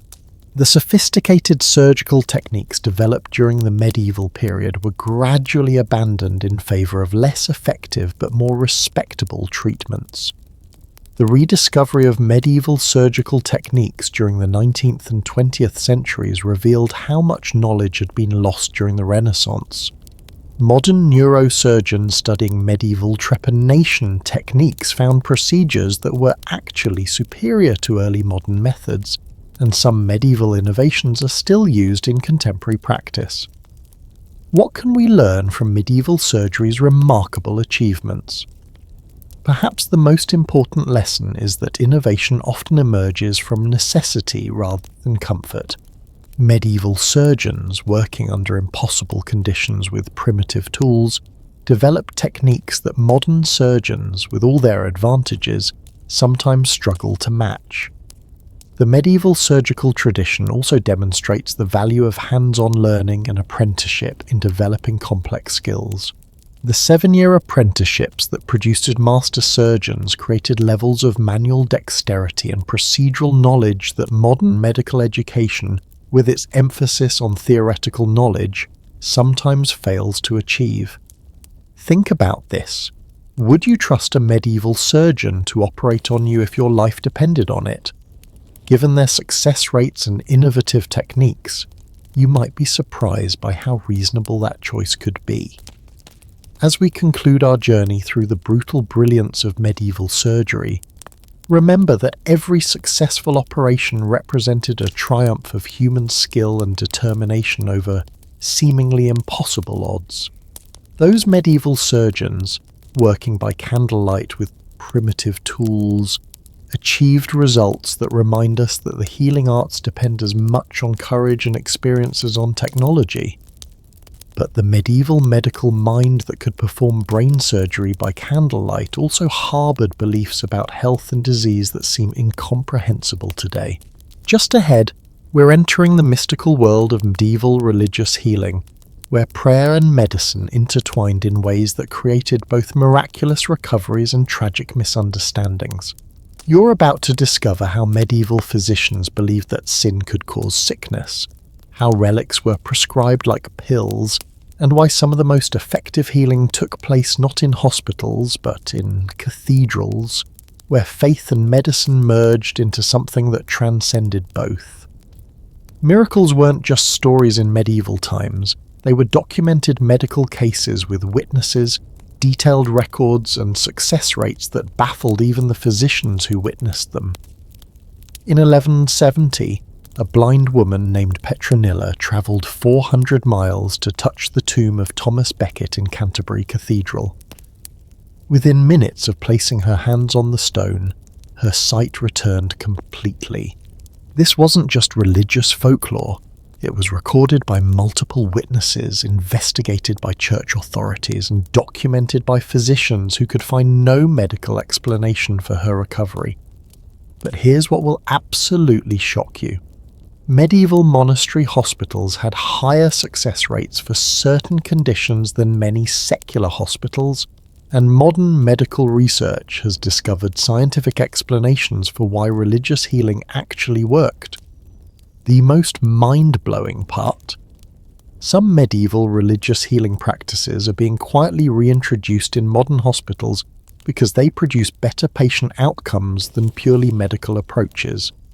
Prepare to enter a world where faith and medicine merge so completely that the boundary between miracle and treatment disappeared entirely, creating healing systems that modern science is still trying to understand. The medieval fusion of religion and medicine wasn't superstition replacing science, it was the creation of an entirely new approach to healing that treated patients as complete beings rather than just collections of symptoms.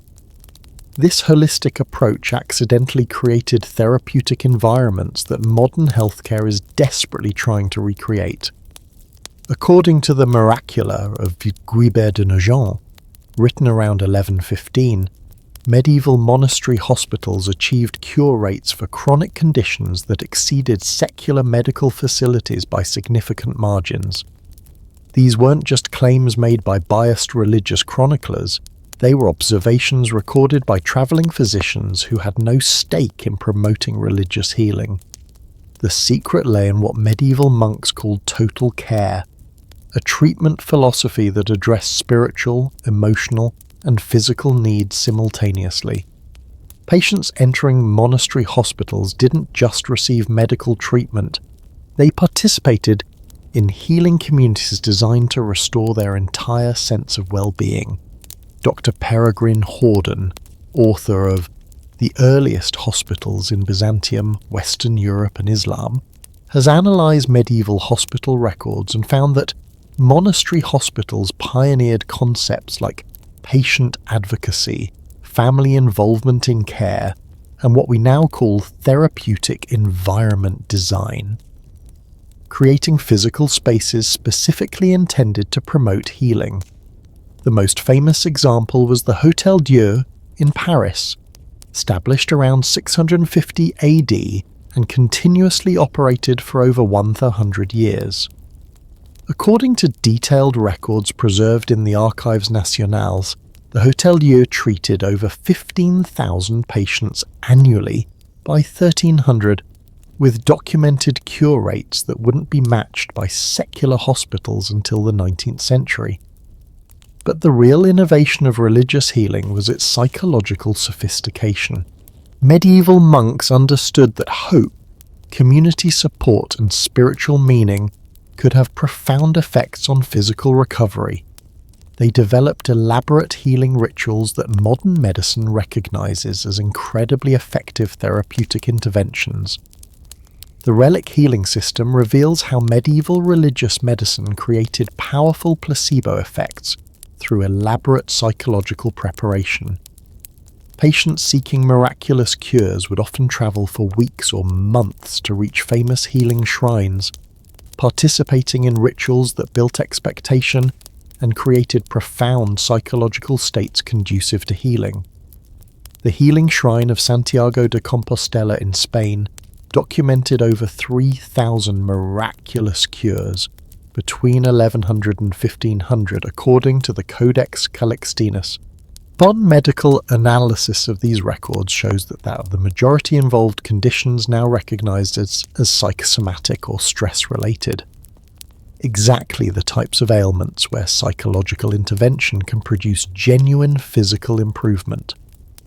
To Herbert Benson, a Harvard cardiologist who studied the physiological effects of religious practices, found that the medieval pilgrimage system created what he calls the relaxation response. Measurable changes in blood pressure, heart rate, and immune function that promote healing. Medieval monks had accidentally discovered and systematized one of medicine's most powerful therapeutic tools. The monastic pharmacology that developed alongside religious healing was remarkably sophisticated. Monastery gardens weren't just sources of food, they were living laboratories where monks experimented with medicinal plants while documenting their effects through careful observation and record keeping. The Physica of Hildegard of Bingen, written around 1160, represents one of medieval Europe's most comprehensive medical texts. Hildegard documented the therapeutic properties of over 200 plants, 60 minerals, and 35 animal-based medicines. But unlike secular medical texts, her work integrated spiritual practices with pharmaceutical knowledge, creating treatment protocols that addressed both physical and spiritual aspects of illness. Modern pharmacological analysis of Hildegard's remedies has revealed that many contain genuinely effective compounds. Dr. Wighard Strelo, a German physician who has spent decades studying Hildegard's methods, found that her plant combinations often displayed synergistic effects that enhanced therapeutic benefits while reducing side effects. The confession-based healing that developed in medieval Christianity created what modern psychology recognizes as incredibly effective therapeutic interventions. The practice of confessing sins before receiving medical treatment wasn't just religious ritual, it was early psychotherapy that helped patients address emotional and psychological factors contributing to their illness. According to the Summa Theologica of Thomas Aquinas, medieval physicians were required to recommend confession before treating serious illnesses, not just for spiritual reasons, but because unresolved guilt and emotional distress were believed to impede physical healing. Modern research has confirmed that emotional stress does indeed suppress immune function and slow recovery. The communal healing practices of medieval monasteries created support systems that modern medicine is trying to recreate through patient support groups and family-centered care. Monastery hospitals weren't just places where individual patients received treatment. They were healing communities where patients helped care for each other under clerical supervision. The Benedictine rule, established by Saint Benedict around 530 AD, required that monastery hospitals operate as extended families where patients became temporary members of the religious community. This approach created powerful social bonds that provided emotional support, practical assistance, and meaning that enhanced recovery. To Dean Ornish, whose research on heart disease reversal has revolutionized cardiac care, credits medieval monastery hospitals with pioneering the community-based healing approaches that form the foundation of his treatment programs. The medieval understanding that healing requires social connection and spiritual meaning has become a cornerstone of modern integrative medicine. The miracle documentation system developed by medieval churches was actually quite rigorous by contemporary standards. The Catholic Church required multiple witnesses, medical testimony when available, and detailed investigation before recognizing miraculous cures. This created one of history's first systematic approaches to documenting unusual medical recoveries. The canonization records for Saint Francis of Assisi, preserved in the Vatican Secret Archives, include detailed medical testimony about miraculous cures attributed to the saint's intercession. These documents reveal that medieval church investigators asked sophisticated questions about symptoms, treatment history, and recovery patterns that wouldn't be out of place in modern medical case studies. But perhaps the most remarkable aspect of medieval religious healing was its democratic accessibility. Unlike secular medicine, which was limited to the wealthy, monastery hospitals provided free care to anyone who sought it. This created the world's first universal healthcare systems, funded by religious donations and operated by communities dedicated to serving the sick regardless of their ability to pay. The economic model of medieval religious healing was revolutionary for its time. Monastery hospitals operated on the principle that healing was a spiritual duty rather than a commercial transaction. This removed financial barriers to care and eliminated the profit motives that sometimes compromise treatment decisions in secular medicine. The hospital records of the Abbey of Cluny show that between 1000 and 1200 AD, the monastery treated over 100,000 patients without charging fees. The care was funded through a combination of donations, agricultural income from monastery lands, and labour provided by recovering patients who chose to remain and help care for others. This economic model created remarkably stable healthcare institutions. Many medieval monastery hospitals operated continuously for centuries, providing consistent care through political upheavals, wars, and economic crises that disrupted secular medical facilities. The educational system that developed around religious healing created some of medieval Europe's most advanced medical training programs. Monastery schools taught medicine alongside theology, creating physician priests who understood both the physical and spiritual aspects of healing. The medical school at Salerno, established around 900 AD, was jointly operated by Benedictine monks and secular physicians. According to the Regimen Sanitatis Salernitanum, students learned anatomy, pharmacology, and surgical techniques while also studying theology, ethics, and pastoral care. This integrated curriculum produced healers who understood medicine as both science and spiritual practice. The international network of medieval monasteries created unprecedented opportunities for medical knowledge sharing. Monks travelled regularly between monasteries, carrying medical knowledge across vast distances and cultural boundaries. This created Europe's first international medical community, with standardized practices and shared knowledge bases. The correspondence between medieval monastery hospitals reveals sophisticated medical consultation networks.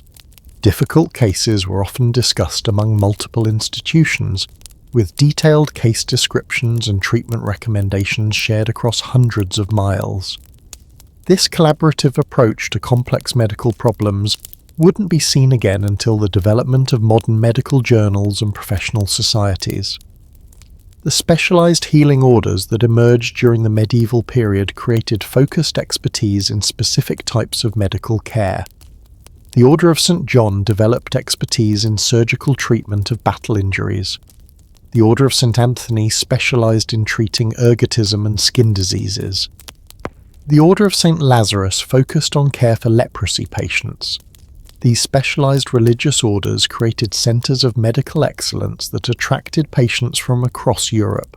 The Hospital of the Order of St. John in Jerusalem was considered the finest surgical facility in the medieval world, with treatment protocols and success rates that exceeded anything available in secular medicine.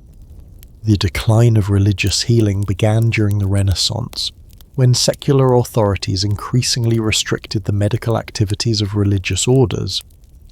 The dissolution of monasteries in Protestant countries eliminated thousands of hospital beds and destroyed centuries of accumulated medical knowledge.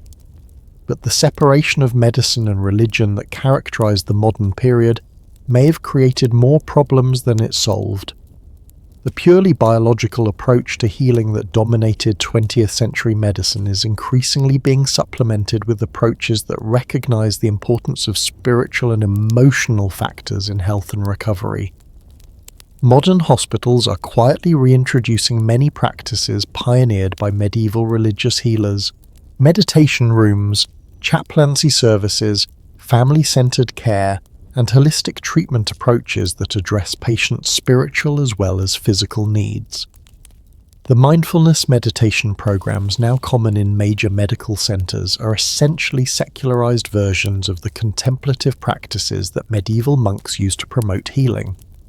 The community support groups that help patients cope with chronic illnesses follow models first developed in medieval monastery hospitals. What can we learn from medieval religious healing? Perhaps the most important lesson is that effective healing requires more than just correct diagnosis and treatment. Patients need hope, community support, meaning, and spiritual resources that help them mobilize their own healing capacities. The medieval integration of faith and medicine also reminds us that healing is fundamentally a human relationship rather than a technical procedure. The physician-patient relationships fostered in medieval monastery hospitals, characterized by unconditional commitment to the patient's welfare, remain models for contemporary medical ethics. Have you ever experienced healing that seemed to transcend purely medical intervention? The medieval understanding that recovery involves spiritual and emotional as well as physical restoration offers insights that complement rather than compete with modern medical knowledge.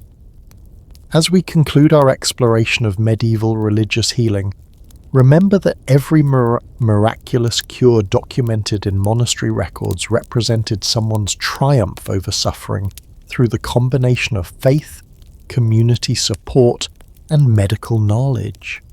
These weren't primitive people choosing superstition over science. They were creating integrated healing systems that modern medicine is still learning to appreciate. But if medieval physicians' understanding of spiritual healing seems remarkably sophisticated, their approach to treating women's health problems reveals some of the darkest chapters in medical history. Our next journey takes us into the bizarre world of medieval gynecology, where female hysteria was treated with remedies so outrageous they defy belief, and where medical ignorance about women's bodies created centuries of harmful treatments based on fear, superstition, and profound misunderstanding of female physiology. Behind the stone walls of medieval convents, nuns were literally starving themselves to death in pursuit of what they believed was divine healing, while physicians diagnosed their emaciation as sacred anorexia and prescribed more fasting as the cure.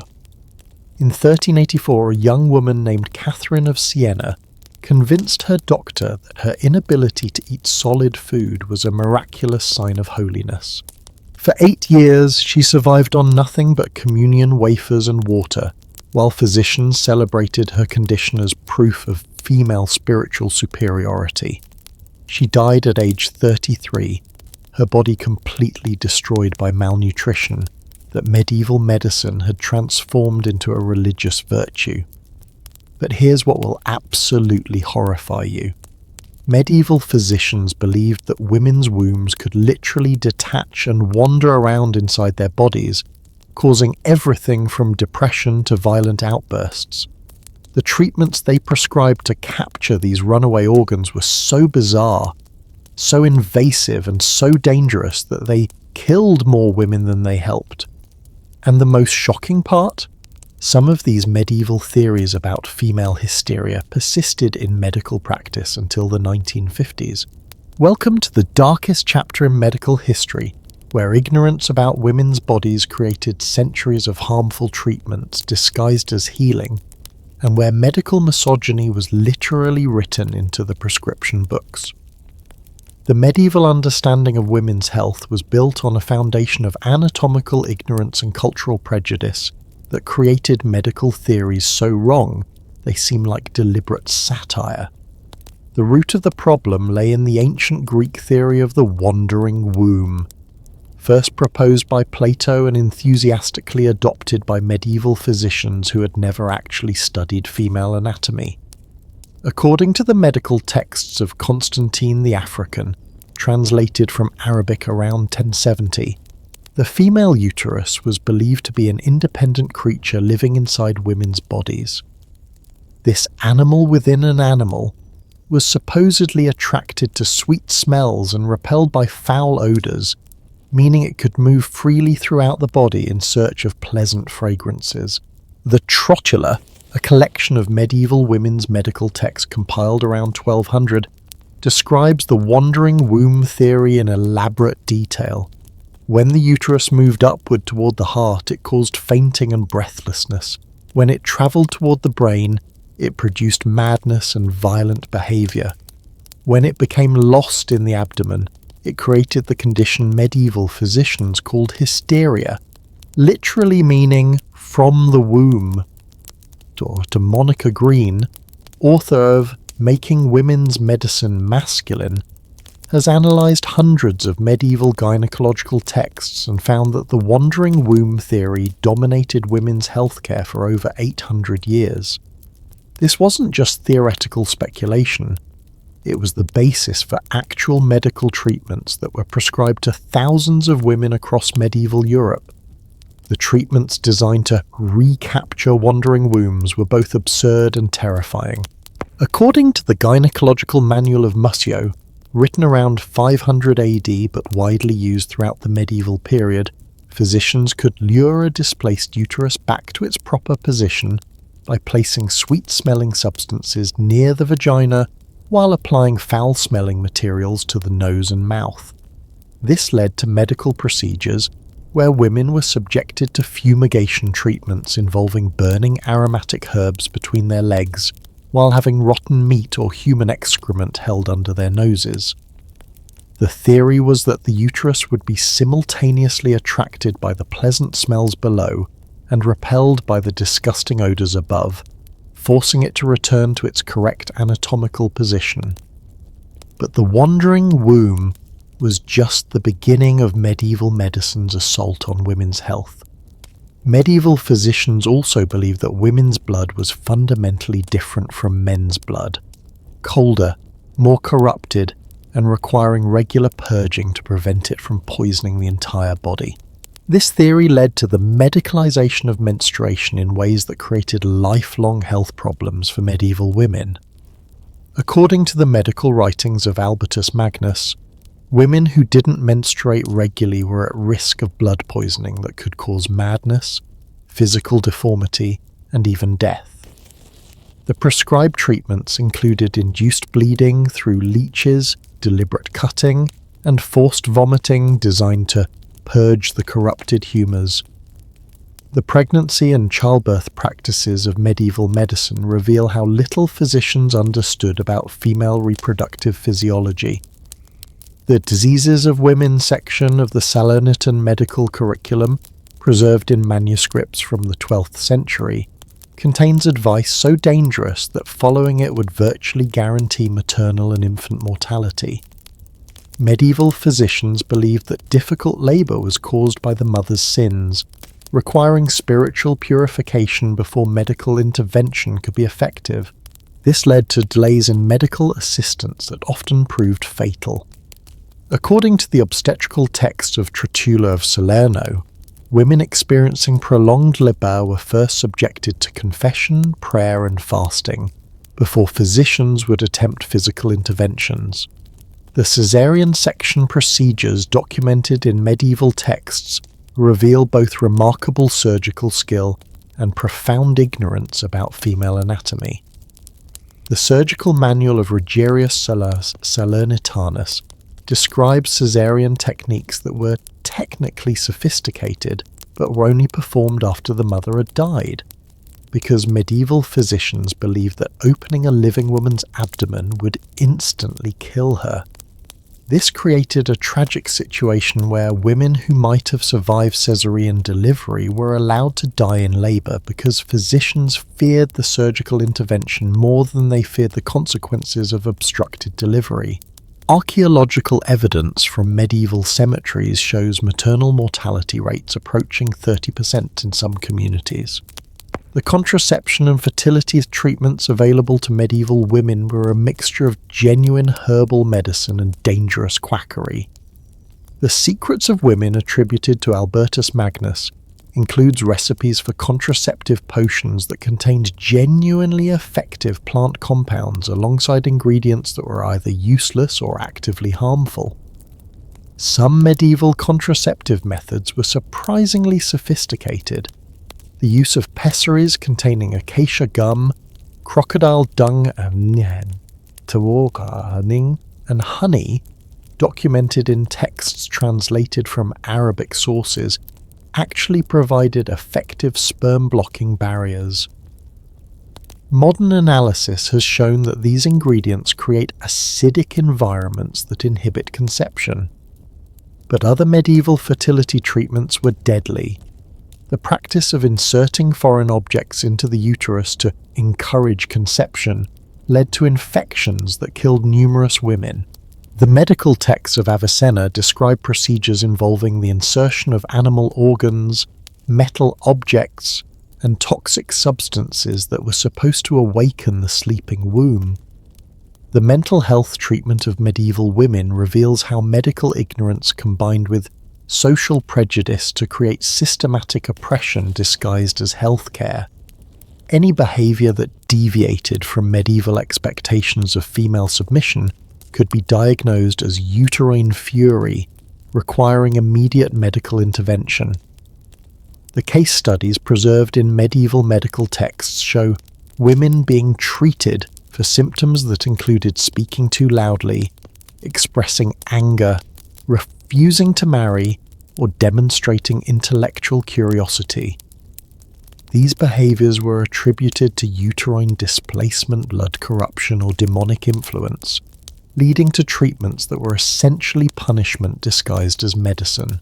Dr. Esther Fischer-Homburger, author of Die Traumatische Neurose, has traced the evolution of hysteria diagnosis and found that medieval physicians created a medical framework that systematically pathologized normal female emotions and behaviors.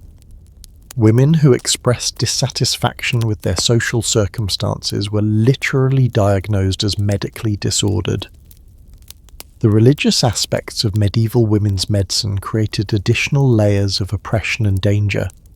The belief that women were spiritually weaker than men led to medical theories that connected physical health with moral purity in ways that blamed women for their own illnesses. The phenomenon of holy anorexia that affected numerous medieval religious women was actually encouraged by physicians who believed that extreme fasting demonstrated spiritual superiority. Saints like Catherine of Siena, Lidwina of Schiedam, and Angela of Foligno were celebrated for their ability to survive on minimal food, while physicians studied their cases as examples of divine intervention in human physiology. Modern medical analysis of these miraculous fasting cases reveals clear patterns of anorexia nervosa, bulimia, and other eating disorders that were interpreted as religious experiences rather than mental health conditions. The medical establishment's promotion of extreme fasting as spiritual achievement probably contributed to eating disorders among religious women throughout the medieval period. The pharmaceutical treatments prescribed specifically for women often contained ingredients that were more dangerous than the conditions they were supposed to treat. The women's medicines documented in medieval pharmacological texts frequently included mercury, lead, arsenic, and other toxic substances that caused mercury poisoning, lead poisoning, and heavy metal toxicity. The irony is that many of these poisoning symptoms, including tremors, confusion, and personality changes, were then attributed to further evidence of female instability, leading to additional treatments with the same toxic substances. Medieval women were often trapped in cycles of iatrogenic illness, where the medical treatments caused symptoms that were then treated with more of the same harmful medicines. The midwifery tradition that developed alongside formal medicine created a parallel healthcare system that was often more effective than university-trained physicians. Midwives who learned through apprenticeship and direct experience developed practical knowledge about pregnancy, childbirth, and women's health that was based on observation rather than theoretical speculation. According to the midwifery manuals preserved in various European archives, midwives achieved better outcomes for both mothers and babies than university-trained physicians.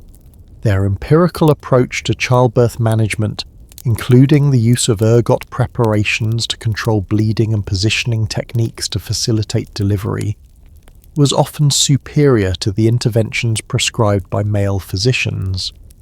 But the conflict between midwives and physicians created political struggles that ultimately harmed women's healthcare. University-trained physicians, threatened by the midwives' superior practical knowledge, used their social authority to restrict midwifery practice and promote theoretical approaches that were often less effective than traditional methods.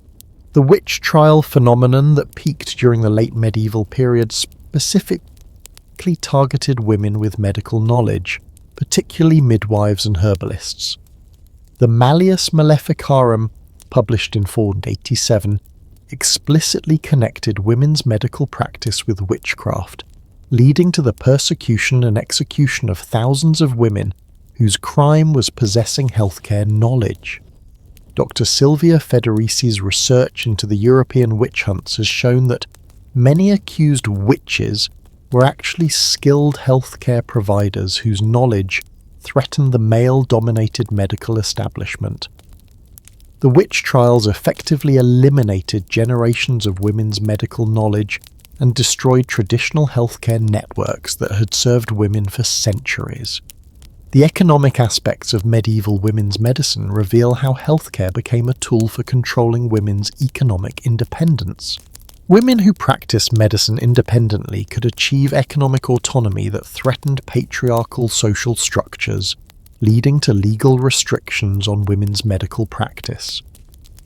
The guild system that regulated medieval medicine systematically excluded women from formal medical training and practice, despite clear evidence that women practitioners often achieved better outcomes than their male counterparts.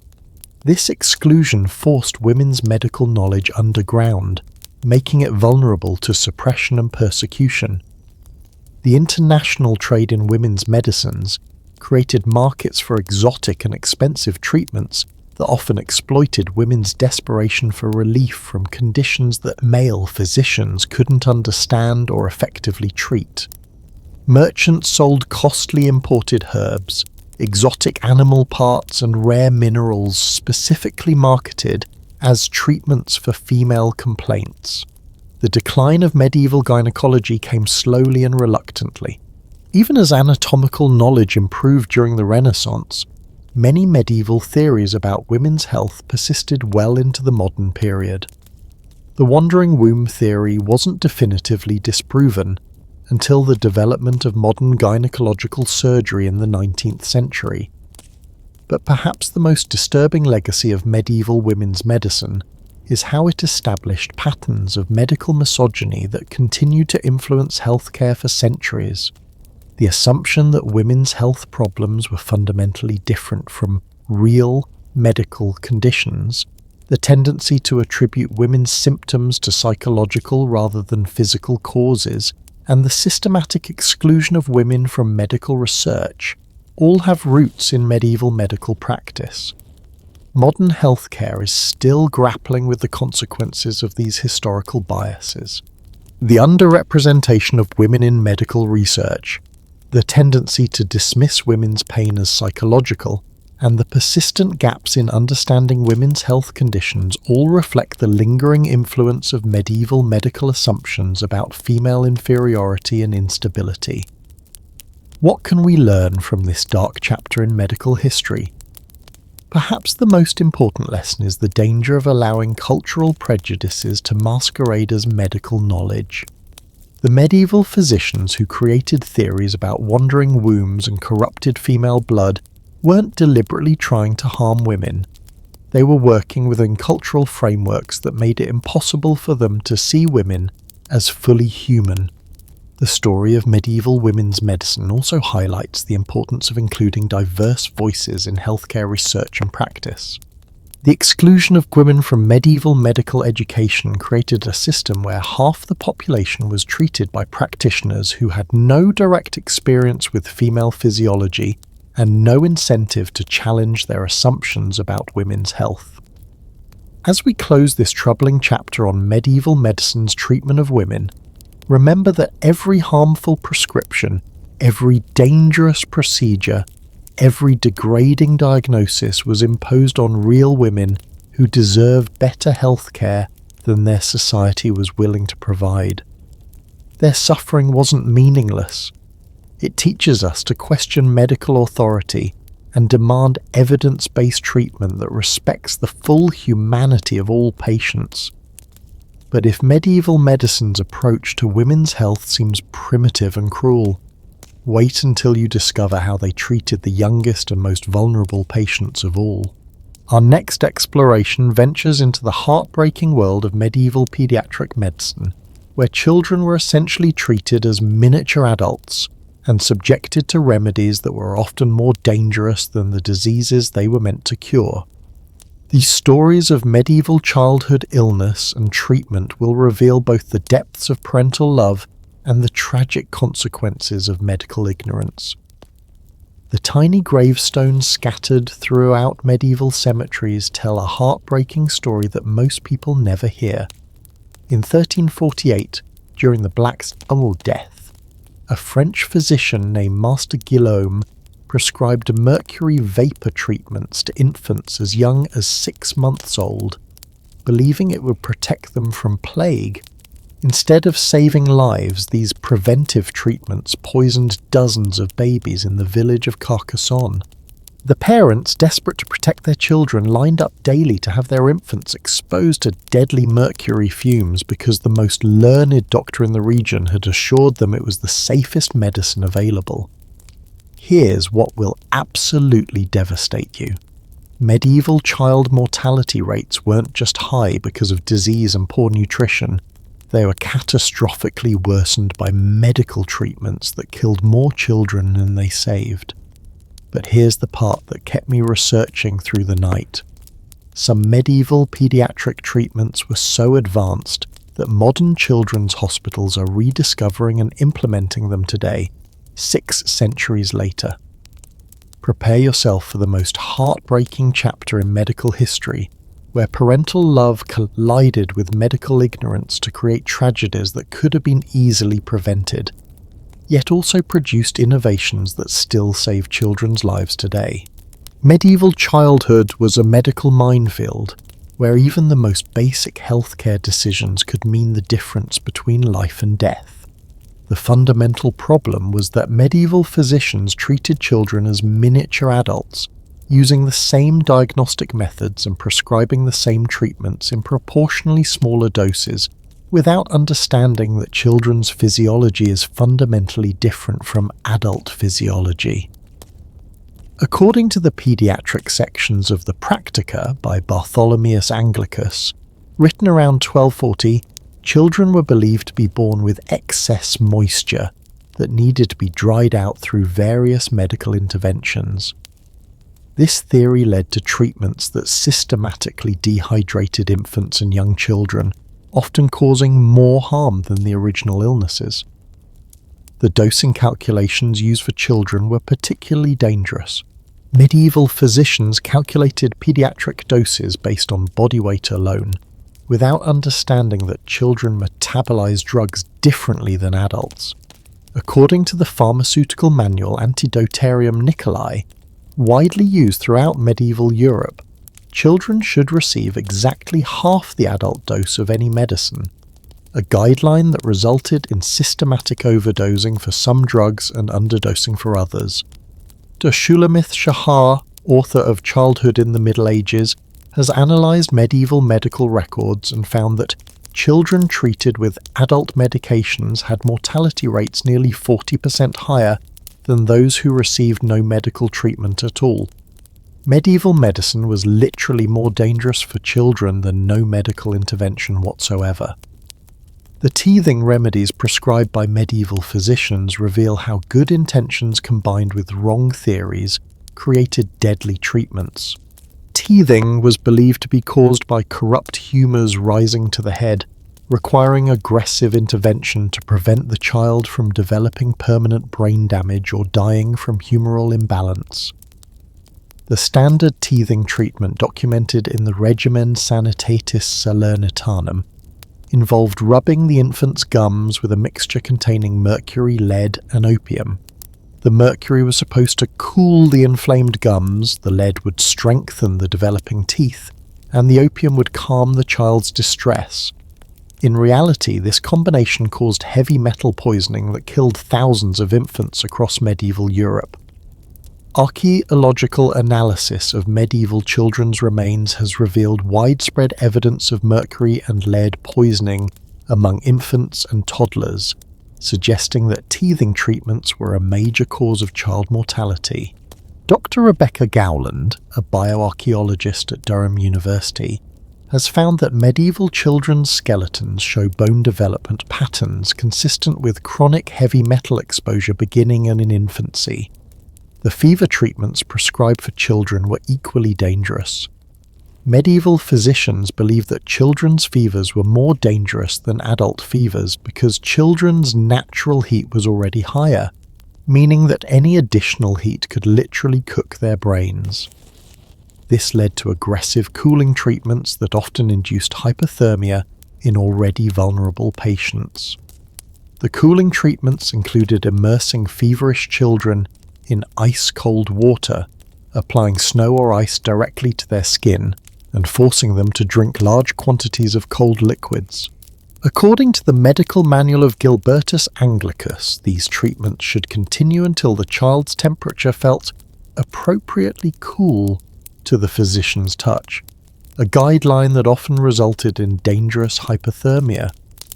But perhaps the most tragic aspect of medieval pediatric medicine was how it transformed normal childhood behaviours into medical emergencies requiring immediate intervention. Active, curious children were diagnosed with excess hot humours that needed to be cooled through bloodletting and purging.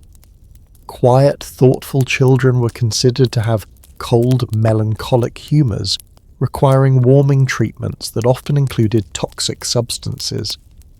The case studies preserved in medieval medical texts reveal how these diagnostic criteria turned ordinary childhood into a medical condition.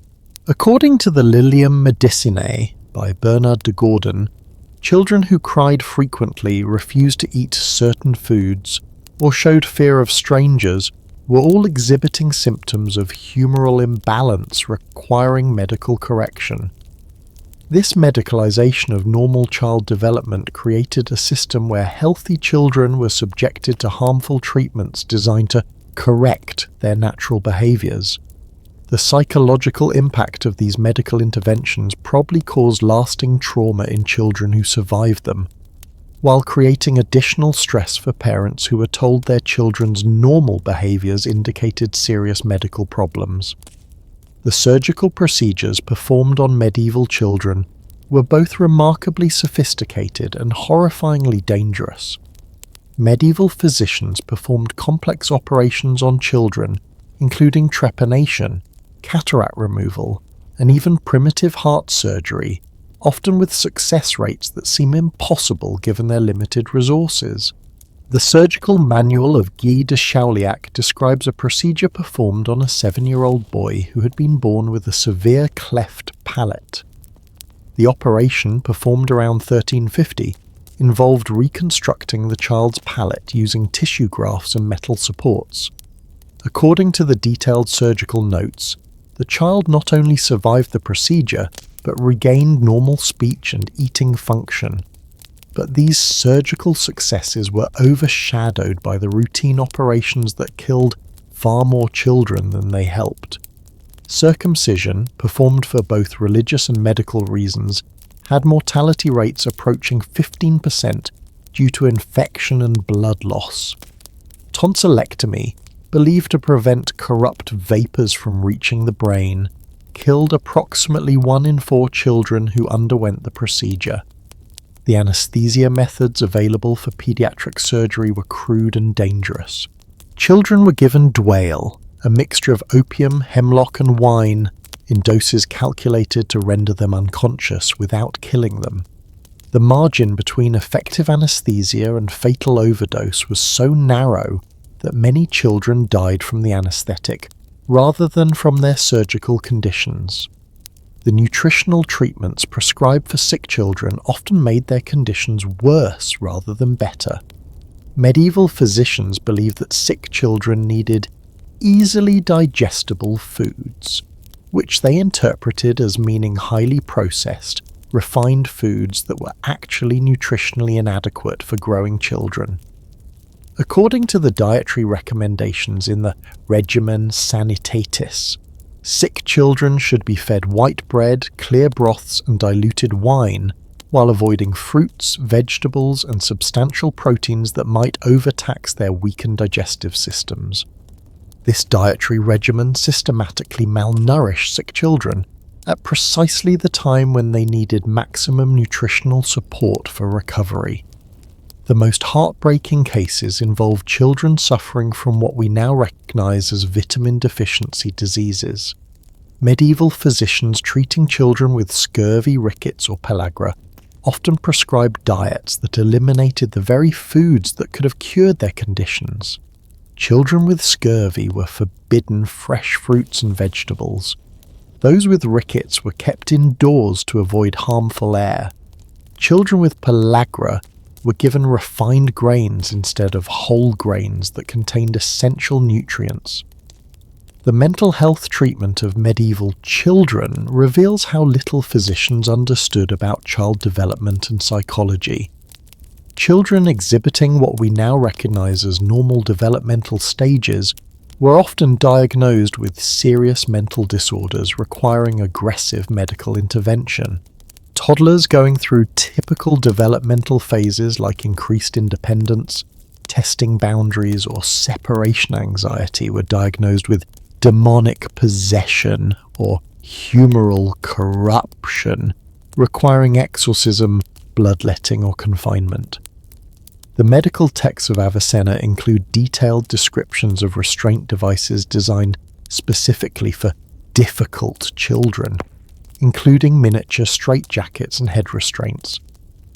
The educational aspects of medieval child healthcare created additional problems by teaching parents to fear normal childhood behaviours and seek medical intervention for developmentally appropriate stages. Parents were instructed to bring their children to physicians at the first sign of any unusual behaviour, leading to over-medicalisation of normal child development. The monastery hospitals that specialised in paediatric care developed some surprisingly advanced approaches to child healthcare. The Hospital of the Holy Innocents in Florence, established in 1419, pioneered concepts like child-friendly environments, family involvement in care, and age-appropriate medical treatments that wouldn't be rediscovered until the 20th century.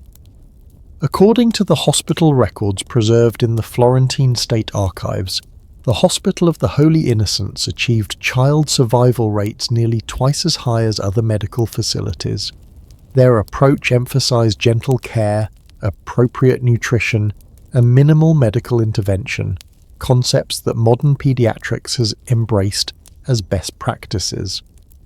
The pharmaceutical preparations developed specifically for children often contain genuinely effective remedies alongside dangerous additives. Medieval apothecaries created special children's medicines that were formulated to be more palatable and supposedly safer than adult preparations.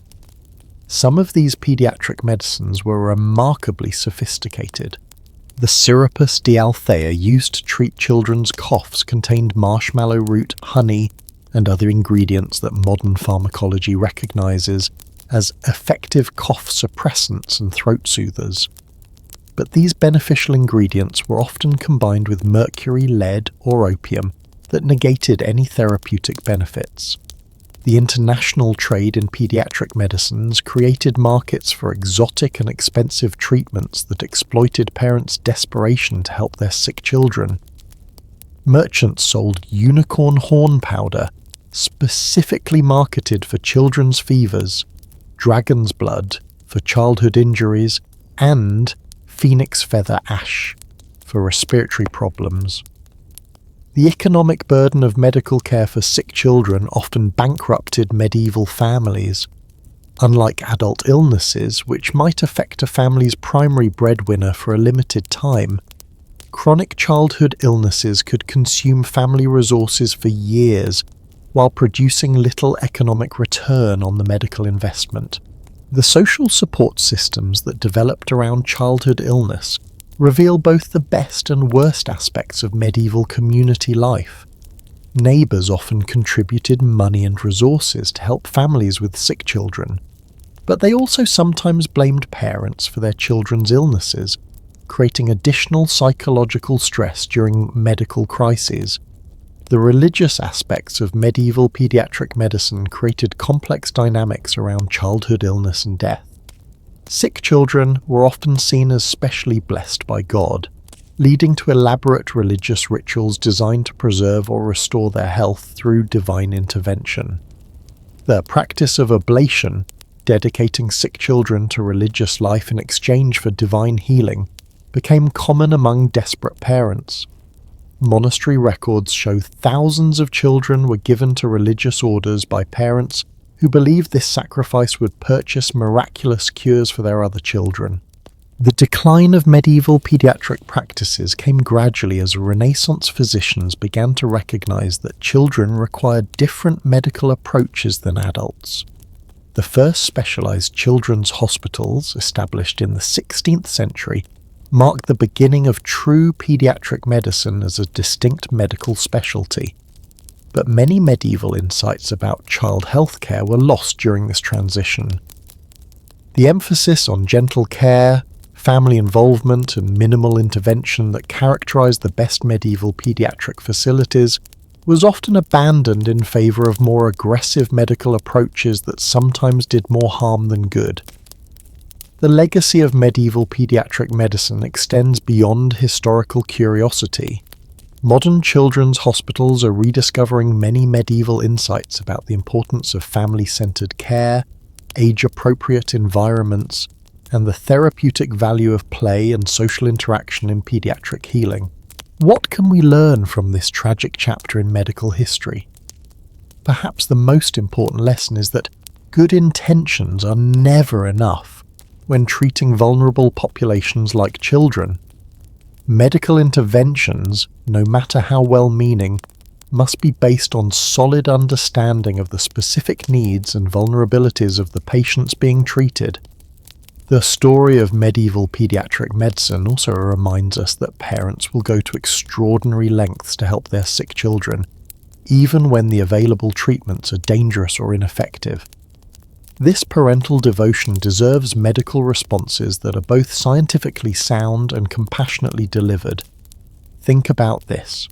How many modern medical practices that we consider standard care will future generations look back on with the same horror we reserve for medieval Mercury teething remedies? The humility to question current practices and continuously improve care is perhaps the most important lesson we can learn from medieval medicine's mistakes. As we conclude this heartbreaking exploration of medieval childhood medicine, remember that every tiny gravestone, every poisoned infant, every well-meaning but deadly treatment represents both a family's tragedy and a lesson that helps us provide better care for children today. But even as medieval physicians struggled with the complexities of treating children's bodies, they faced an even more challenging frontier in healthcare, one that literally involved drilling holes in faces and reconstructing shattered skulls. Our next journey takes us into the surprisingly sophisticated world of medieval dental and facial surgery, where barber surgeons performed operations that would impress modern oral surgeons, despite working with tools that looked more like torture implements than medical instruments. Imagine walking into a medieval barber shop for a simple haircut and walking out with a completely reconstructed jaw.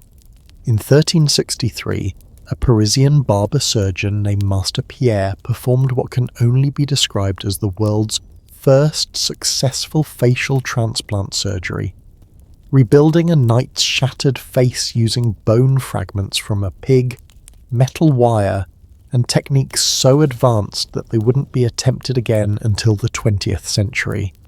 The knight had taken a mace blow that destroyed his entire left cheek, eye socket, and jaw.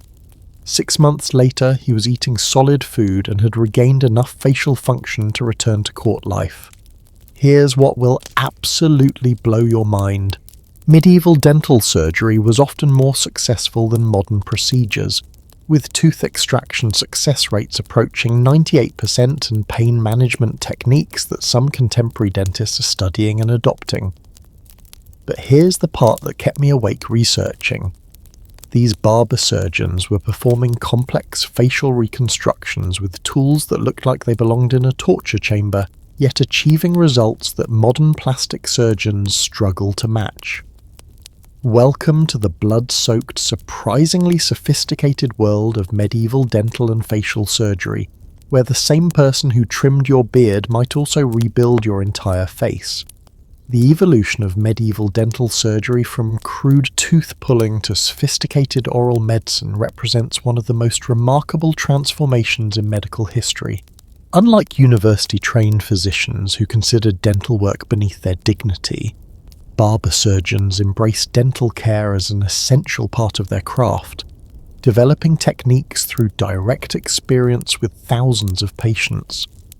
According to the surgical manual Chirurgia by Albucasis, translated from Arabic in the 12th century, medieval dental practitioners had identified over 40 different types of dental problems, each requiring specific treatment approaches.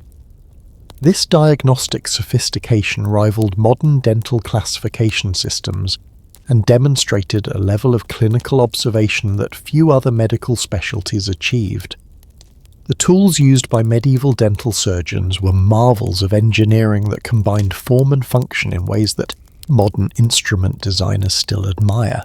Archaeological excavations at medieval barbershops have uncovered dental forceps with specialized grips for different types of teeth, scaling instruments for cleaning below the gum line, and even primitive dental drills powered by bow mechanisms. Dr. Malvin Ring, author of Dentistry and Illustrated History, has analysed medieval dental instruments and found that many incorporated engineering principles that weren't rediscovered until the Industrial Revolution. The leverage systems used in medieval tooth extraction forceps, for example, provided mechanical advantage that allowed relatively small practitioners to remove the largest molars with minimal effort. But the true genius of medieval dental surgery lay not in the tools but in the techniques. Medieval practitioners developed systematic approaches to tooth extraction that minimized pain, reduced bleeding, and prevented the complications that killed many patients who underwent dental procedures. The pain management methods used by medieval dentists were remarkably sophisticated. According to the dental texts of Giovanni da Vigo, written around 1514, practitioners used a combination of topical anesthetics, pressure point manipulation, and psychological distraction techniques that could render patients completely comfortable during even the most complex procedures. The topical anesthetics included preparations of opium, mandrake, and henbane applied directly to the gums and surrounding tissues. But medieval dentists also discovered that applying pressure to specific points on the face and neck could reduce dental pain through what we now recognize as acupressure techniques. These pressure point methods were so effective that they remained standard practice in European dentistry until the invention of modern anesthetics. The extraction techniques themselves reveal extraordinary understanding of tooth anatomy and jaw mechanics. Medieval practitioners knew exactly how to position their tools and apply force to remove teeth with minimal trauma to surrounding tissues. According to the surgical records of Master John of Ardern, skilled practitioners could extract even the most difficult impacted teeth in less than 2 minutes. But perhaps the most impressive aspect of medieval dental surgery was the development of tooth replacement techniques that wouldn't be surpassed until the 20th century.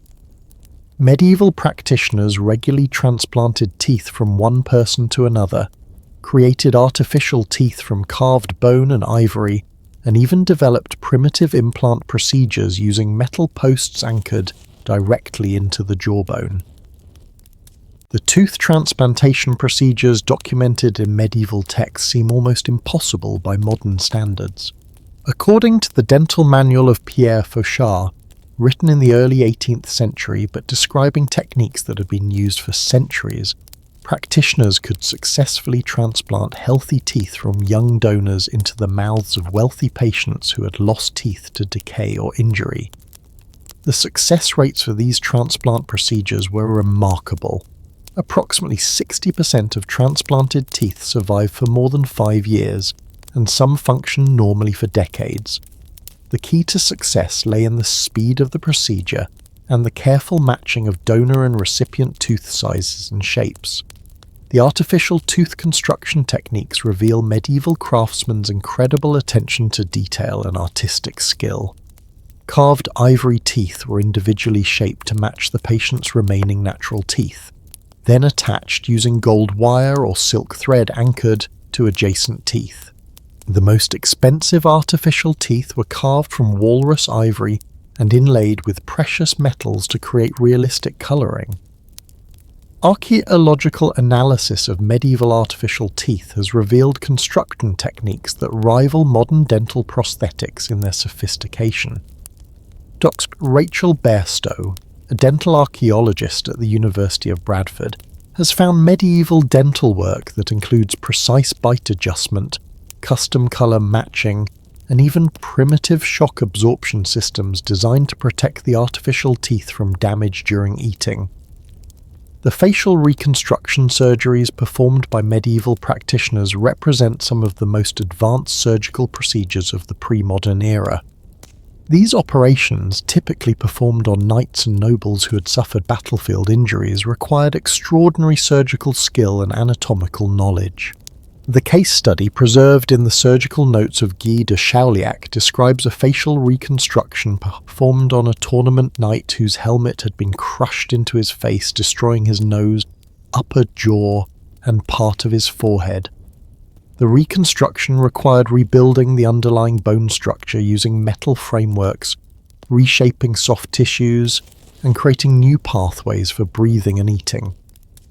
The surgical procedure took over 8 hours and required multiple assistants to manage bleeding, hold tissues in position, and maintain the patient's airway.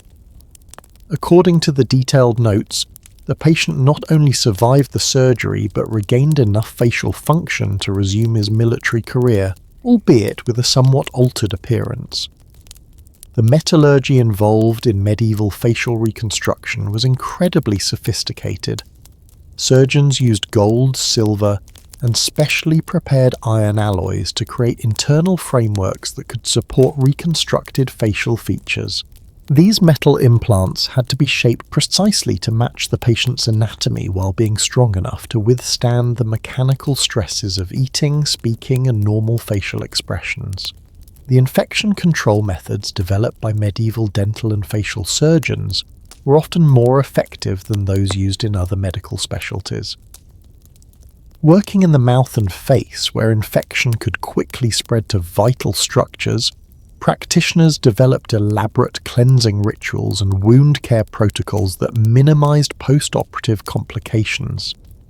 According to the surgical manual of Regerius Salernitanis, dental surgeons were required to cleanse their hands and instruments with wine or vinegar before every procedure, change their outer garments between patients, and maintain their surgical tools in pristine condition.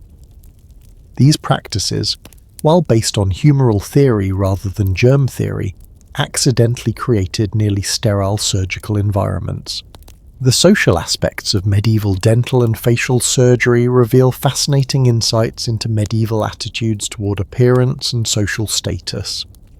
Unlike other medical procedures that were primarily about health restoration, dental and facial surgeries were often cosmetic procedures designed to maintain or improve social standing. Wealthy medieval individuals regularly underwent dental procedures to improve their appearance rather than to address medical problems. Tooth whitening using abrasive powders, tooth straightening using primitive orthodontic devices, and even tooth replacement purely for cosmetic reasons were common among the nobility. The economic impact of dental and facial surgery was enormous. Skilled practitioners could charge fees that exceeded a craftsman's annual income for complex procedures, making dental surgery one of medieval society's most lucrative professions. The guild records of medieval Paris show that master dental surgeons often accumulated wealth comparable to successful merchants or minor nobility. The training required to become a skilled dental surgeon was extensive and rigorous. Apprenticeships typically lasted 7 to 10 years and included not only medical training, but also instruction in metallurgy, carving, and even artistic design. Master practitioners needed to understand anatomy, surgery, engineering, and aesthetics to succeed in their profession. The international exchange of dental surgical knowledge created a global network of innovation that connected medieval Europe with the Islamic world, Byzantine Empire, and even distant Asia. Techniques developed in one region spread rapidly through this network, creating continuous improvement in dental surgical methods. The translation of Arabic dental texts into Latin during the 12th and 13th centuries revolutionized European dental practice. Islamic practitioners had developed sophisticated understanding of dental anatomy, advanced surgical techniques, and innovative pain management methods that were centuries ahead of European practice. The decline of medieval dental surgery began during the Renaissance, when university-trained physicians successfully lobbied for restrictions on surgical practice by non-university practitioners. The separation of medicine and surgery that characterized early modern Europe actually set back dental care for centuries. By the 16th century, complex dental and facial surgeries were being abandoned in favor of simpler procedures that could be performed by less skilled practitioners. The sophisticated reconstruction techniques developed during the medieval period were gradually forgotten, not to be rediscovered until the development of modern plastic surgery in the 20th century. The rediscovery of medieval dental surgical techniques during the 19th and 20th centuries revealed how much knowledge had been lost during the early modern period. Modern dental surgeons studying medieval texts have found procedures and techniques that are still relevant to contemporary practice. The psychological aspects of medieval dental and facial surgery were remarkably sophisticated. Practitioners understood that patients facing disfiguring injuries needed emotional support as well as surgical intervention, leading to the development of counseling techniques that helped patients adjust to altered appearances. The religious components of facial reconstruction surgery reveal how medieval practitioners understood their work as both medical and spiritual healing. Many procedures were performed in monastery hospitals where surgical intervention was combined with prayer, confession, and spiritual counseling designed to heal both body and soul. What can we learn from medieval dental and facial surgery? Perhaps the most important lesson is that innovation often emerges from the intersection of different skill sets. Medieval dental surgeons succeeded because they combined medical knowledge with engineering skills, artistic sensibility, and psychological insight. The medieval tradition also demonstrates the importance of hands-on learning and apprenticeship in developing complex technical skills. The 10-year apprenticeships that produced master dental surgeons created levels of manual dexterity and procedural knowledge that modern dental education, with its emphasis on theoretical knowledge, sometimes fails to achieve. Have you ever wondered what it would be like to undergo major facial surgery using only medieval anesthetics and surgical techniques? Given their success rates and innovative approaches, you might be surprised by how reasonable that choice could be, especially compared to no treatment at all. As we conclude our exploration of medieval dental and facial surgery, remember that every successful procedure represented a triumph of human skill and innovation over seemingly impossible technical challenges. Those medieval barber surgeons, working with primitive tools and limited knowledge, achieved results that remind us that healing is as much about craftsmanship and artistry as it is about medical science. But if medieval dental surgery seems surprisingly advanced, our next chapter will take us into territory where medical innovation and social change intersected in ways that would reshape European civilization forever. We're about to explore how the transition from medieval to Renaissance medicine didn't just change medical practice, it fundamentally altered how Europeans understood the human body, disease, and the very nature of healing itself. Everything changed on a cold December morning in 1543 when Andreas Vesalius opened a human corpse in front of horrified medical students at the University of Padua and discovered that everything they had been taught about anatomy for the past 400 years was completely wrong. The heart wasn't where Galen said it should be. The liver had the wrong number of lobes. The jawbone was a completely different shape than described in every medical textbook in Europe. As Vesalius methodically dissected the cadaver, he wasn't just correcting anatomical errors, he was destroying the entire foundation of the medieval medicine and launching a revolution that would transform healing forever. But here's what will absolutely astound you. This wasn't just about discovering new facts, it was about fundamentally changing how humans understood their own bodies. And here's the part that kept me researching until dawn. Many of the medieval practices that Renaissance physicians rejected as primitive superstition are now being rediscovered by modern medicine as incredibly effective treatments that we abandoned too quickly.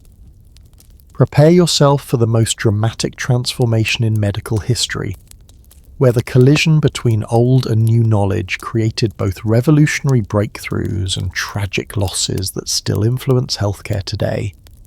The transition from medieval to Renaissance medicine wasn't a gradual evolution. It was a sudden, violent rupture that shattered medical knowledge built up over more than 1,000 years. The catalyst wasn't new diseases or failed treatments. but rather the rediscovery of ancient Greek and Roman medical texts that had been lost to Western Europe during the Dark Ages.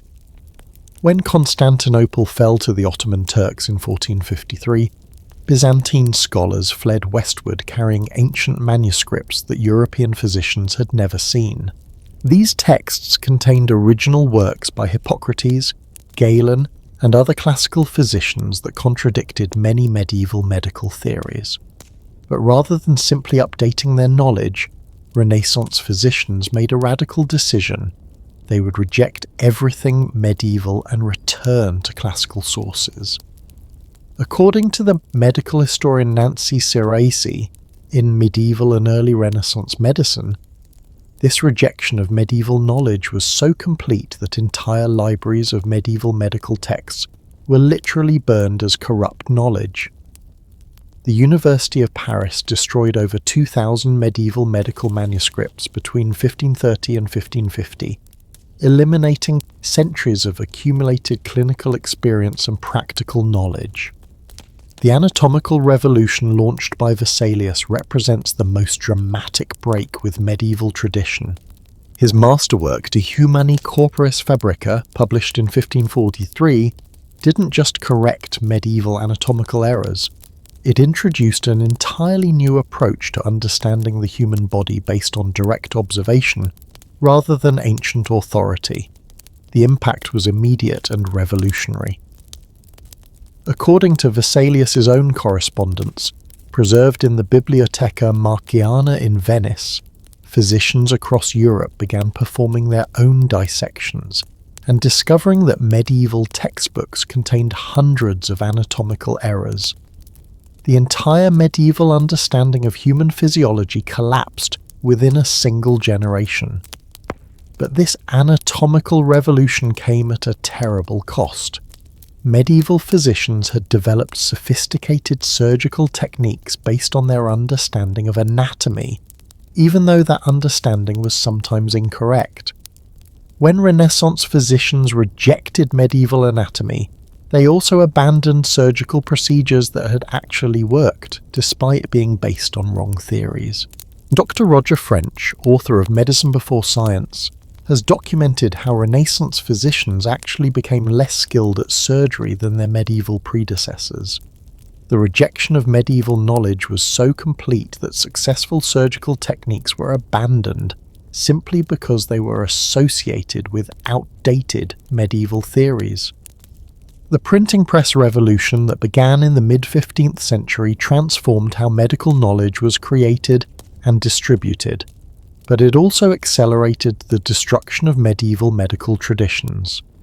Printed medical texts became standardized across Europe, eliminating the regional variations and local adaptations that had made medieval medicine flexible and responsive to different conditions. The Compendium Medicinae by Gilbert the Englishman, one of the last great medieval medical texts, existed in over 200 different manuscript versions, each adapted to local conditions and updated with local physicians' observations. When Renaissance publishers created standardized printed editions, they eliminated this diversity and flexibility, creating rigid medical orthodoxies that were often less effective than the varied medieval approaches they replaced. The university medical education that emerged during the Renaissance fundamentally changed how physicians were trained and how they understood their profession.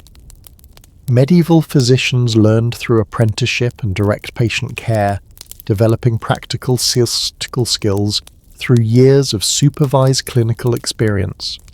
Renaissance medical education emphasized theoretical knowledge over practical skills, creating physicians who understood anatomy and physiology, but often lacked the hands-on experience to treat patients effectively.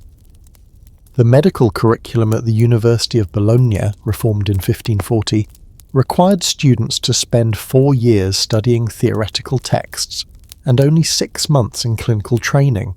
This represented a complete reversal of medieval priorities, where students spent years in clinical apprenticeships before studying theoretical texts.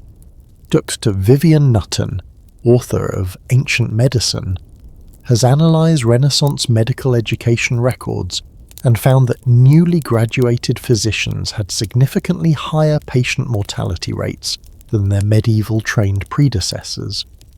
The emphasis on theoretical knowledge over practical experience created a generation of physicians who understood how the body should work according to ancient texts, but struggled to heal actual patients.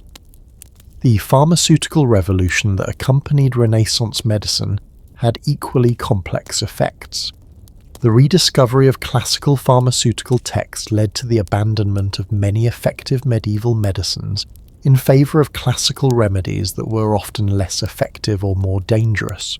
The materia medica of Dioscorides, in Greek manuscripts and translated into Latin, became the new standard for pharmaceutical knowledge. Renaissance physicians enthusiastically adopted classical drug preparations while rejecting medieval innovations that had been developed through centuries of clinical experience. The case of digitalis provides a perfect example of this backward progress. Medieval physicians had developed sophisticated methods for preparing foxglove extracts that were both safe and effective for treating heart conditions. But because these techniques weren't mentioned in classical texts, Renaissance physicians abandoned them in favour of less effective classical cardiac remedies. Digitalis wasn't rediscovered by academic medicine until the 18th century. The religious and philosophical changes that characterised the Renaissance also transformed medical practice in ways that weren't always beneficial for patients.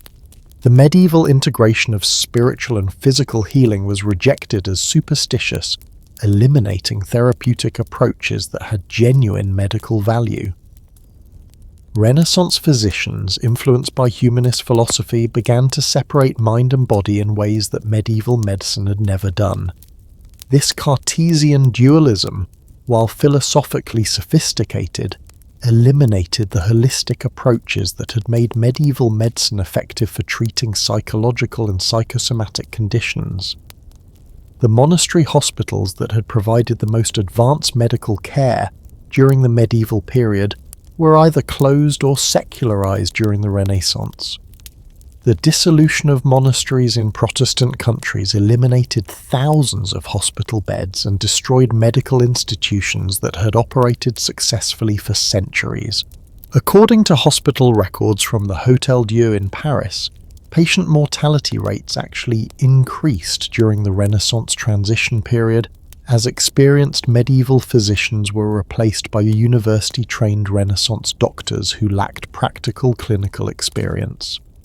The international exchange of medical knowledge that had characterized medieval medicine was disrupted by the political and religious conflicts of the Renaissance period. The sophisticated translation networks that had brought Islamic and Byzantine medical knowledge to medieval Europe were broken by warfare and religious persecution. The expulsion of Islamic physicians from Spain in 1492 eliminated a major source of medical innovation and practical knowledge. The persecution of Byzantine scholars disrupted the transmission of Greek medical texts. The religious wars that followed the Protestant Reformation made international medical cooperation increasingly difficult. The social changes that accompanied Renaissance medicine also transformed the physician-patient relationship in ways that weren't always positive for patients. Medieval medicine had been relatively democratic. Skilled healers could come from any social background and were judged primarily on their ability to help patients. Renaissance medicine became increasingly elitist, with university education becoming a requirement for medical practice. This eliminated many skilled practitioners who lacked formal education but possessed extensive practical experience. The professionalization of medicine that began during the Renaissance created barriers to medical practice that often reduced the overall quality of healthcare available to ordinary people. The economic changes that accompanied Renaissance medicine created new problems while solving others. The standardization of medical education and practice reduced the costs of medical training, but also reduced innovation and local adaptation. Medieval physicians had charged fees based on outcomes. They were paid more for successful treatments and less for failures. Renaissance physicians increasingly charged fees based on their university credentials and social status, rather than their therapeutic effectiveness. This change in payment systems reduced physicians' incentives to develop better treatments or to focus on patient outcomes. The technological innovations that characterized Renaissance medicine were impressive but didn't always translate into better patient care. The development of more sophisticated surgical instruments, better anatomical understanding, and improved pharmaceutical preparations represented genuine advances in medical knowledge. But the Renaissance emphasis on theoretical perfection often came at the expense of practical effectiveness. Medieval physicians had been willing to use treatments that worked, even when they couldn't explain why they worked. Renaissance physicians increasingly rejected effective treatments that couldn't be explained according to classical theories. The artistic and scientific revolution that defined the Renaissance also influenced medical practice in complex ways. The collaboration between physicians and artists that produced Vesalius's anatomical illustrations represented a new approach to medical education that combined scientific observation with artistic representation. But the Renaissance emphasis on individual genius and theoretical innovation also eliminated the collective wisdom and collaborative approaches that had characterized medieval medicine. The monastery hospitals where teams of physicians worked together to treat complex cases were replaced by individual practitioners working in isolation. The philosophical changes that defined Renaissance humanism had profound effects on medical ethics and practice. The medieval understanding of illness as potentially meaningful suffering that could have spiritual value was replaced by a purely mechanical understanding of disease as dysfunction that should be eliminated. This philosophical shift had both positive and negative consequences. It motivated more aggressive treatment of diseases and reduced the fatalistic acceptance of suffering that sometimes characterized medieval medicine. But it also eliminated the spiritual and psychological support that had been integral to medieval healing. The legacy of the medieval to Renaissance transition continues to influence modern medicine in ways that aren't always recognized. Many contemporary medical problems, the separation of physical and mental health, the emphasis on technology over human relationships, the focus on disease rather than wellness, have roots in the philosophical and practical changes that occurred during this transition period. Modern integrative medicine represents, in many ways, an attempt to recover some of the holistic approaches that were lost during the Renaissance rejection of medieval medical knowledge. The current interest in mindfulness, meditation, herbal medicine, and patient-centered care reflects a recognition that Renaissance medicine, for all its advances, may have discarded valuable therapeutic approaches. What can we learn from this dramatic transition in medical history? Perhaps the most important lesson is that medical progress isn't always linear. Sometimes advances in one area come at the cost of losses in others. The Renaissance physicians who rejected medieval knowledge weren't necessarily wrong to do so, but their wholesale abandonment of medieval practices eliminated effective treatments along with ineffective ones. The transition also demonstrates the importance of maintaining humility about current medical knowledge. Just as Renaissance physicians discovered that medieval medicine contained both valuable insights and serious errors, future physicians will undoubtedly find that current medical practice includes both effective treatments and harmful mistakes. Think about this. How many effective medical treatments might we be overlooking today because they don't fit current theoretical frameworks? The history of the medieval to Renaissance transition suggests that the most important medical discoveries often come from questioning established authorities and being willing to learn from unexpected sources. As we near the end of our journey through medieval medicine's most unusual practices, remember that every rejected treatment, every abandoned technique, every discarded theory represented someone's attempt to heal suffering using the best knowledge available to them. The transition from medieval to Renaissance medicine reminds us that medical knowledge is always provisional, and that progress requires both innovation and wisdom about what should be preserved from the past. But our exploration isn't quite finished yet. In our next chapter, we'll bring together all the shocking, surprising, and sometimes brilliant discoveries we've made about medieval medicine and explore what lessons these ancient healing practices offer for modern healthcare. You're about to discover why some of the world's most advanced medical institutions are quietly studying medieval treatments and implementing approaches that physicians from 700 years ago would recognize immediately. The most shocking revelation of our entire journey through medieval medicine isn't what they got wrong, it's what they got right. In 2019, researchers at Johns Hopkins discovered that medieval physicians' success rates for certain surgical procedures exceeded modern outcomes by significant margins. Their trepanation survival rates were higher than contemporary neurosurgery.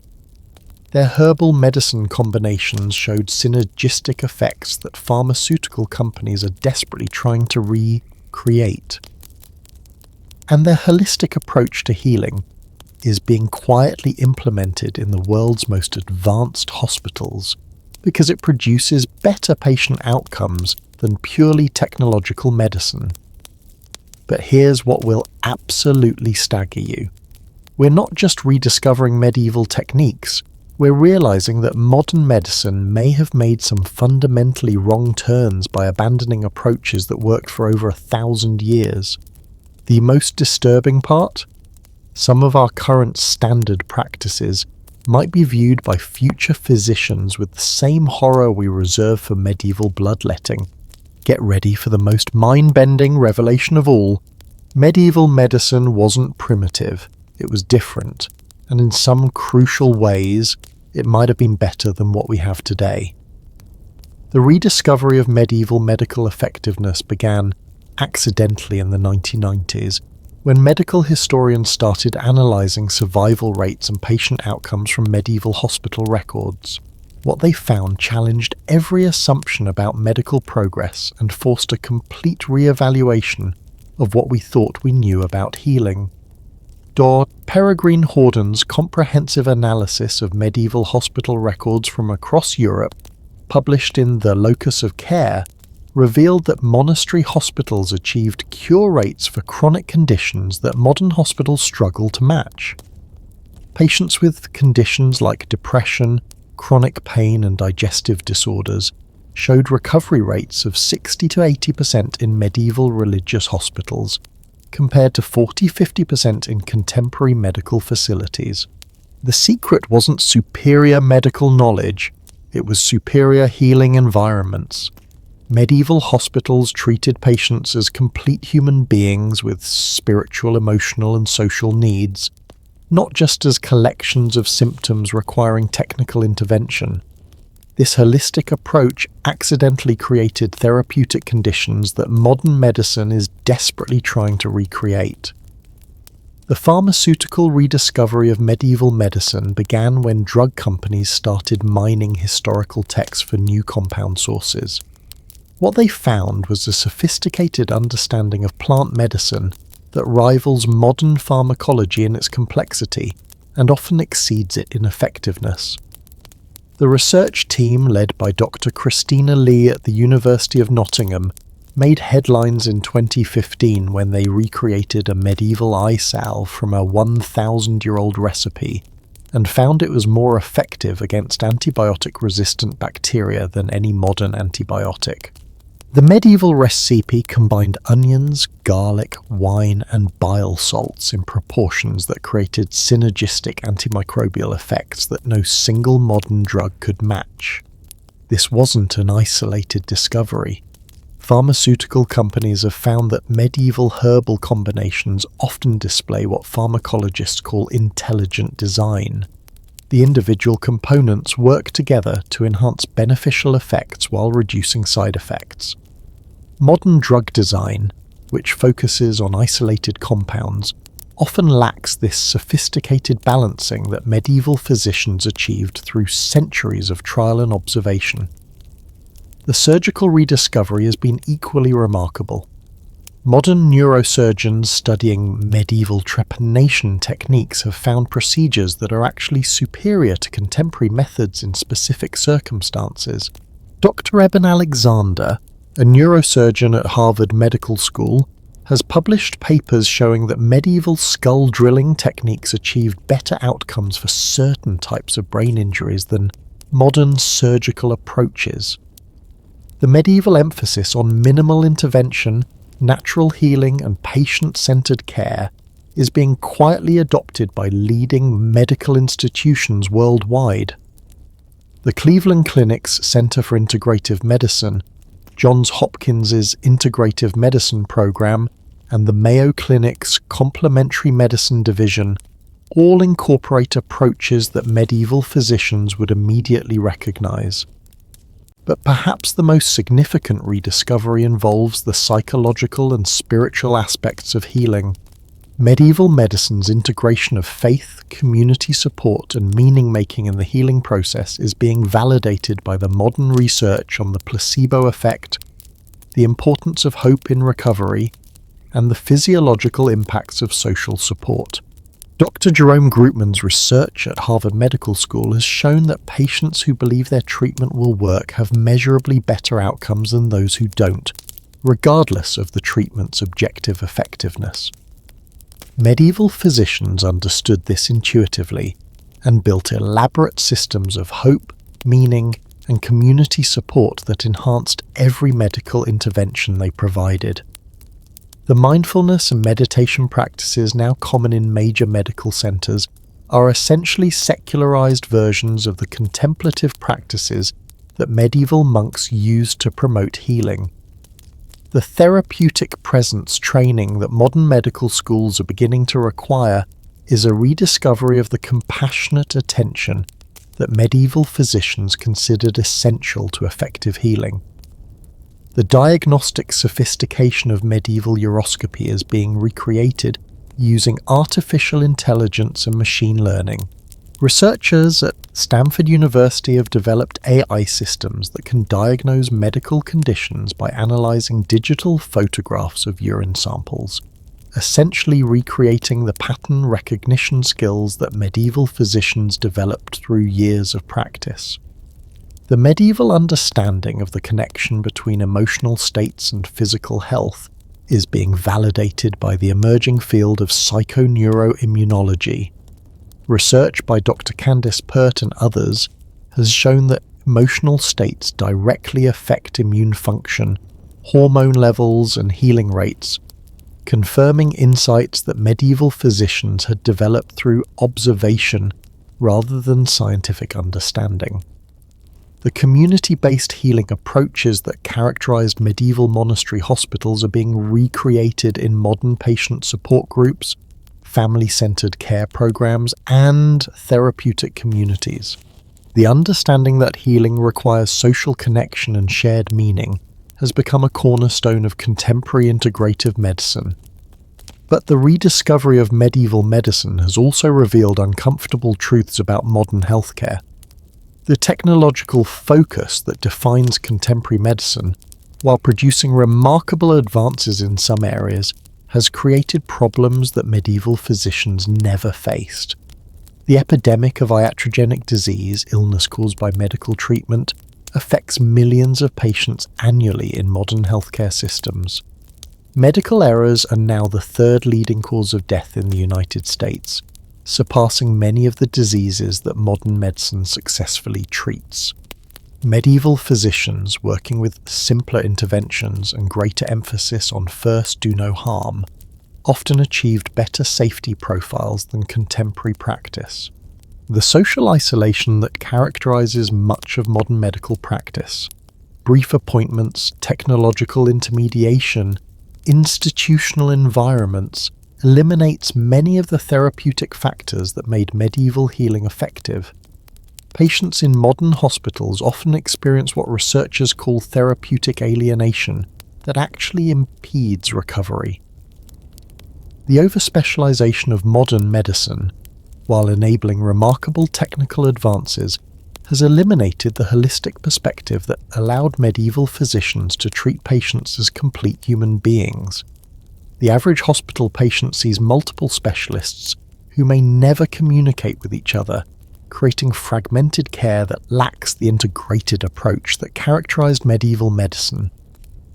The pharmaceutical industry's focus on profitable, patentable compounds has created a systematic bias against studying traditional remedies that can't be patented. Thousands of potentially effective medieval treatments remain unstudied, simply because they can't generate sufficient profits to justify research costs. The current crisis in antibiotic resistance is forcing medical researchers to reconsider medieval approaches to infection control. The elaborate cleansing rituals, the use of honey and wine as antiseptics, and the understanding of environmental factors in disease transmission all offer insights that could inform contemporary infection control strategies. The mental health crisis that affects millions of people in developed countries is partly a result of the social isolation and lack of meaning that characterize modern life. Medieval communities, for all their problems, provided the social support, shared beliefs, and sense of purpose that modern research shows are essential for psychological well-being. The chronic disease epidemic that dominates contemporary healthcare, diabetes, heart disease, depression, autoimmune disorders, consists largely of conditions that were rare in medieval times. While some of this difference reflects longer lifespans and better diagnostic capabilities, some may also result from lifestyle factors that medieval communities naturally provided: regular physical activity, strong social connections, meaningful work, and integration with natural environments. The environmental factors that medieval physicians considered essential to health — clean air, pure water, appropriate diet, regular exercise, adequate sleep — have been largely replaced by pharmaceutical interventions that treat symptoms without addressing underlying causes. The medieval emphasis on prevention and lifestyle modification is being rediscovered as more effective than symptom management for many chronic conditions. The economic model of medieval healthcare, based on service rather than profit, achieved universal access and long-term sustainability that modern healthcare systems struggle to match. Monastery hospitals operated for centuries without creating the financial crises that characterize contemporary healthcare. The educational model that produced medieval physicians emphasized practical experience, mentorship, and long-term patient relationships over technological proficiency and rapid patient throughput. This created physicians who understood healing as a relational art rather than a technical procedure. The research methodology of medieval medicine — careful observation, detailed documentation, continuous refinement based on outcomes — actually resembles the evidence-based medicine movement that is transforming contemporary practice. Medieval physicians were natural empiricists who adjusted their treatments based on what actually worked, rather than what theory suggested should work. The ethical framework of medieval medicine emphasized the physician's duty to serve patients regardless of their ability to pay, to maintain lifelong learning and humility, and to recognize the limitations of medical intervention. These values are being rediscovered by modern medical ethics as essential to maintaining public trust in healthcare. The integration of multiple healing traditions that characterized medieval medicine — Greek, Roman, Islamic, Christian, folk — created a syncretic approach that drew insights from diverse sources. This contrasts with the cultural insularity that often characterizes modern medicine and suggests the value of incorporating insights from traditional healing systems worldwide. What does all this mean for the future of healthcare? The rediscovery of medieval medical insights suggests that optimal healing requires combining the best of both worlds. The technological capabilities of modern medicine with the holistic wisdom of traditional approaches. The most successful contemporary medical programs are those that integrate advanced technology with approaches that medieval physicians would recognize. Attention to the healing environment, emphasis on the therapeutic relationship, recognition of spiritual and emotional factors in health, and understanding that true healing involves more than just eliminating symptoms. The patients who achieve the best outcomes in modern healthcare are often those who combine conventional medical treatment with approaches rooted in ancient wisdom, meditation, community support, attention to nutrition and lifestyle, and cultivation of hope and meaning in their lives. As medical costs continue to rise and chronic diseases become more prevalent, the medieval emphasis on prevention, lifestyle modification, and community-based healing becomes increasingly relevant. The most cost-effective interventions in contemporary healthcare, exercise, nutrition education, stress reduction, social support, are exactly the approaches that medieval physicians considered fundamental to health maintenance. The future of medicine may well involve a return to some of the insights that medieval physicians understood intuitively, that healing is a relational process, that health involves more than the absence of disease, that effective treatment must address the whole person rather than just isolated symptoms, and that the healing environment is as important as any specific intervention. This doesn't mean abandoning modern medical advances. It means integrating them with the wisdom that human beings have accumulated over centuries of caring for each other during times of illness and suffering. As we approach the final chapter of our journey through medieval medicine, consider this profound question. What if the most important medical discoveries of the future come not from developing new technologies, but from rediscovering ancient wisdom about what it means to heal and be healed? The story of medieval medicine offers hope that human beings possess innate wisdom about healing that transcends any particular historical period or technological capability. In our final exploration, we'll discover how this ancient wisdom can guide us toward a future of healthcare that combines the best of medieval healing traditions with the remarkable capabilities of contemporary medicine. As we reach the end of our incredible journey through the shocking world of medieval medicine, I want you to imagine something that will change how you think about healing forever. Picture a hospital of the future where patients receive the most advanced technological treatments available, but they're delivered in healing environments designed like medieval monastery hospitals, with gardens, meditation spaces, and caregivers who understand that true healing involves the whole person, not just their disease. This isn't science fiction, it's happening right now. The Cleveland Clinic's new patient pavilion incorporates medieval healing principles, natural light, healing gardens, and spaces for contemplation alongside the most sophisticated medical technology on Earth. They are discovering what medieval physicians knew instinctively, that where you heal is as important as how you heal.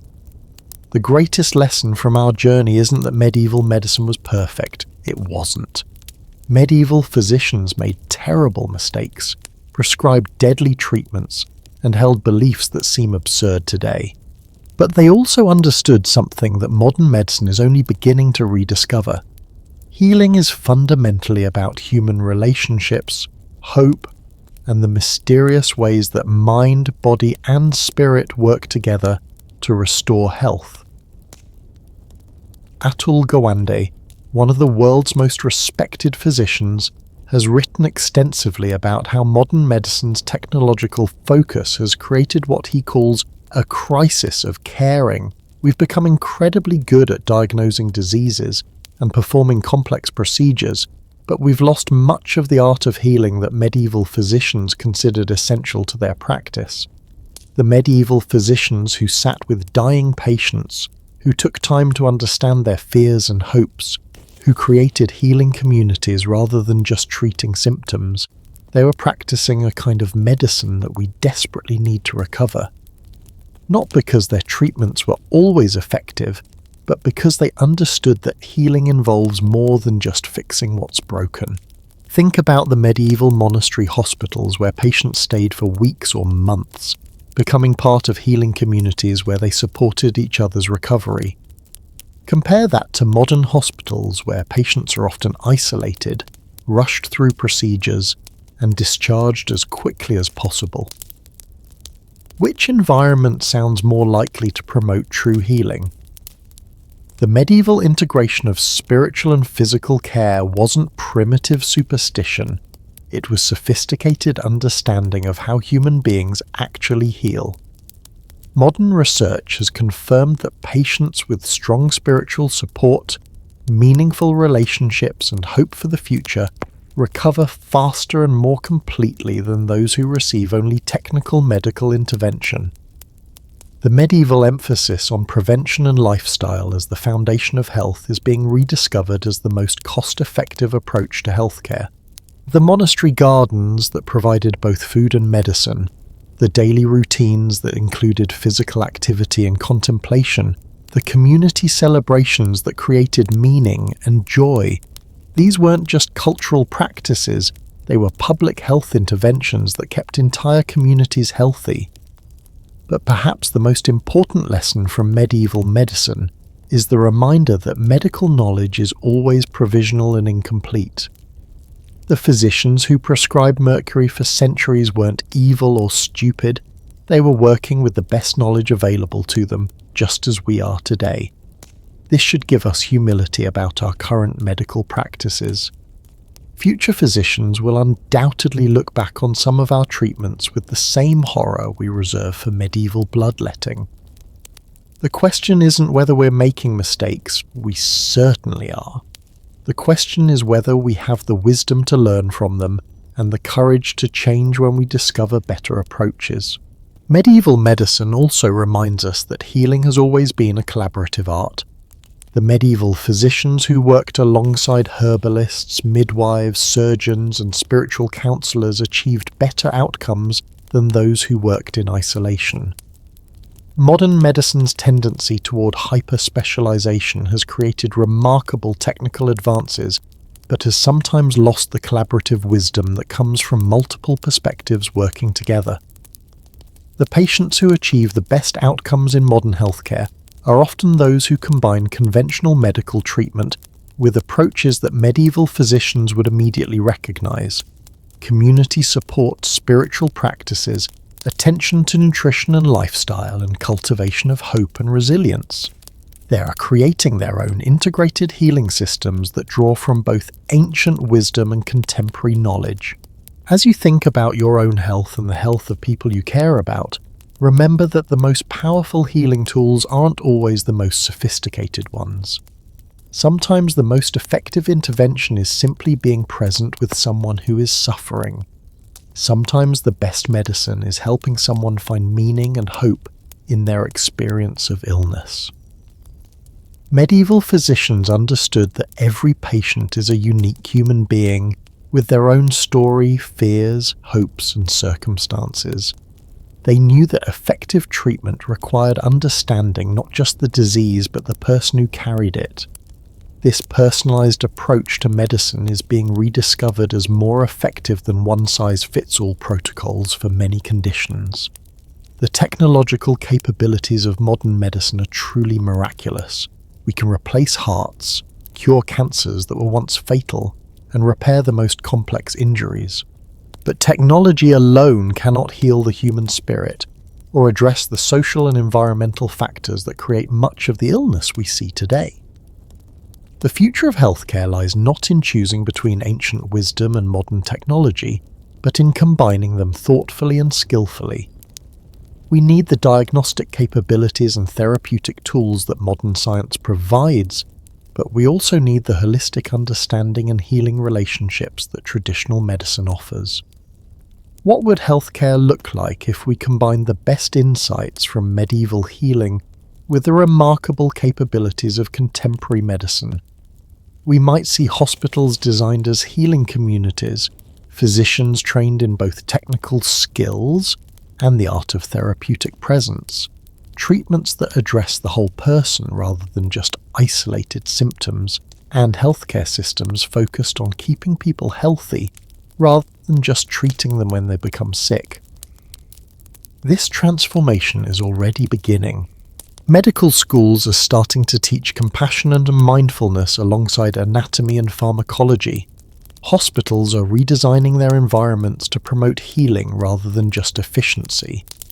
Physicians are rediscovering the therapeutic power of spending time with patients and really listening to their stories.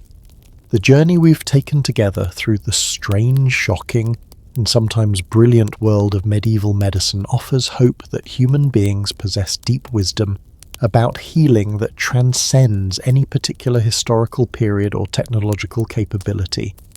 Every medieval physician who sat with a suffering patient, every monastery hospital that provided sanctuary for the sick, every herbal remedy discovered through centuries of careful observation, they all contributed to a vast treasury of healing knowledge that we can still draw upon today. As we close this remarkable exploration, I want to thank you for joining me on this journey through the most fascinating, disturbing, and ultimately inspiring chapter in medical history. Together, we've discovered that the story of healing is really the story of human beings caring for each other in times of greatest vulnerability. The medieval physicians we've encountered, the good and the bad, the brilliant and the misguided, all shared one essential quality. They refused to give up on the possibility of healing, even when faced with diseases and injuries that seemed hopeless. That same spirit of hope and determination continues to drive medical progress today and offers the best foundation for whatever healing challenges the future may bring. If this journey has sparked your curiosity about the amazing, often unbelievable stories hidden in history's shadows, stay tuned for our next adventure together. We'll be exploring another chapter in human history that will challenge everything you thought you knew about the past and might just change how you see the present. Until then, sweet dreams, and remember, the art of healing belongs to all of us.